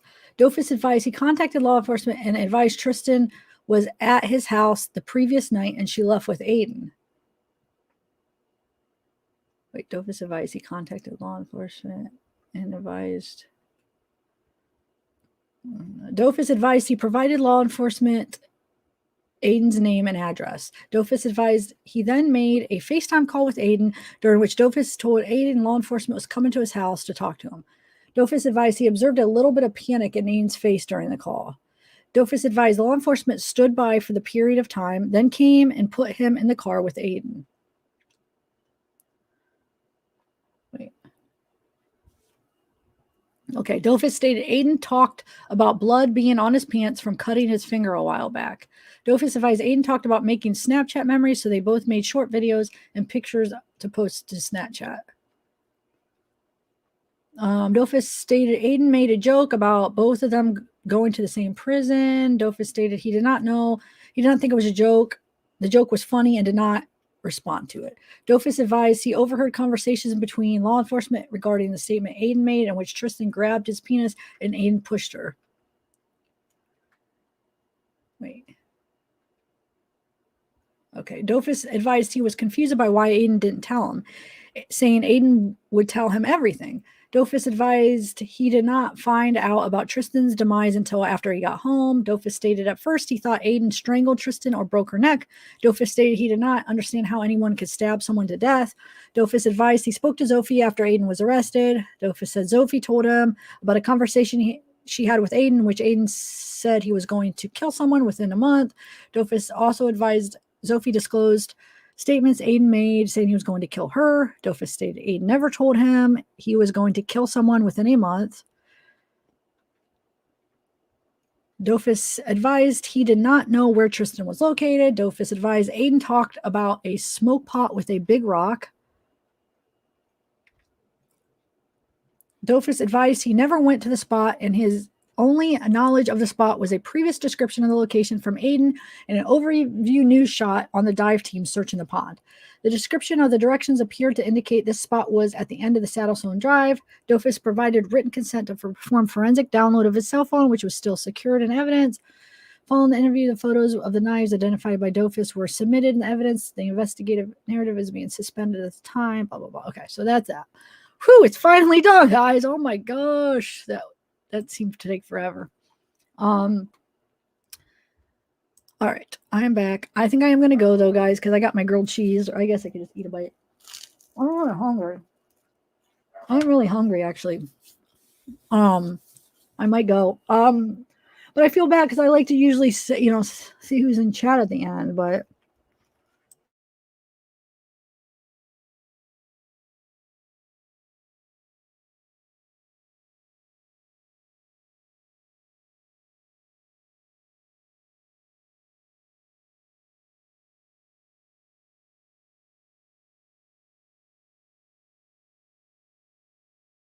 sorry, I didn't want to chew in your guys'. I put it on mute for a minute because I was chewing. But I am going to go, guys. But I'm still planning on doing a live this weekend. This was kind of just like I don't know, just a quick. Well, it was going to just be like a quick, like half-hour live. So it did turn into a 2.5-hour live. But I do want to do another one this weekend still. But I'm sorry. I missed all chat. Hopefully, you guys. It seems like you guys were all having fun in chat. So I'm glad you were. And I think I am going to go eat my grilled cheese. I'll probably go downstairs and eat it with my grandma. I feel bad. She made it. So she's down there eating by herself. So I think I'm going to go down there and eat it with her and talk to her for a little bit. So yeah, I will hopefully see you this weekend sometime. Yeah.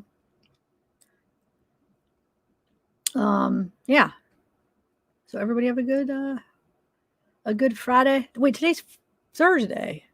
No, today's Friday. Yeah. And everybody have a good Friday. And I will hopefully maybe Sunday do a live. Sundays are usually a good day for a live.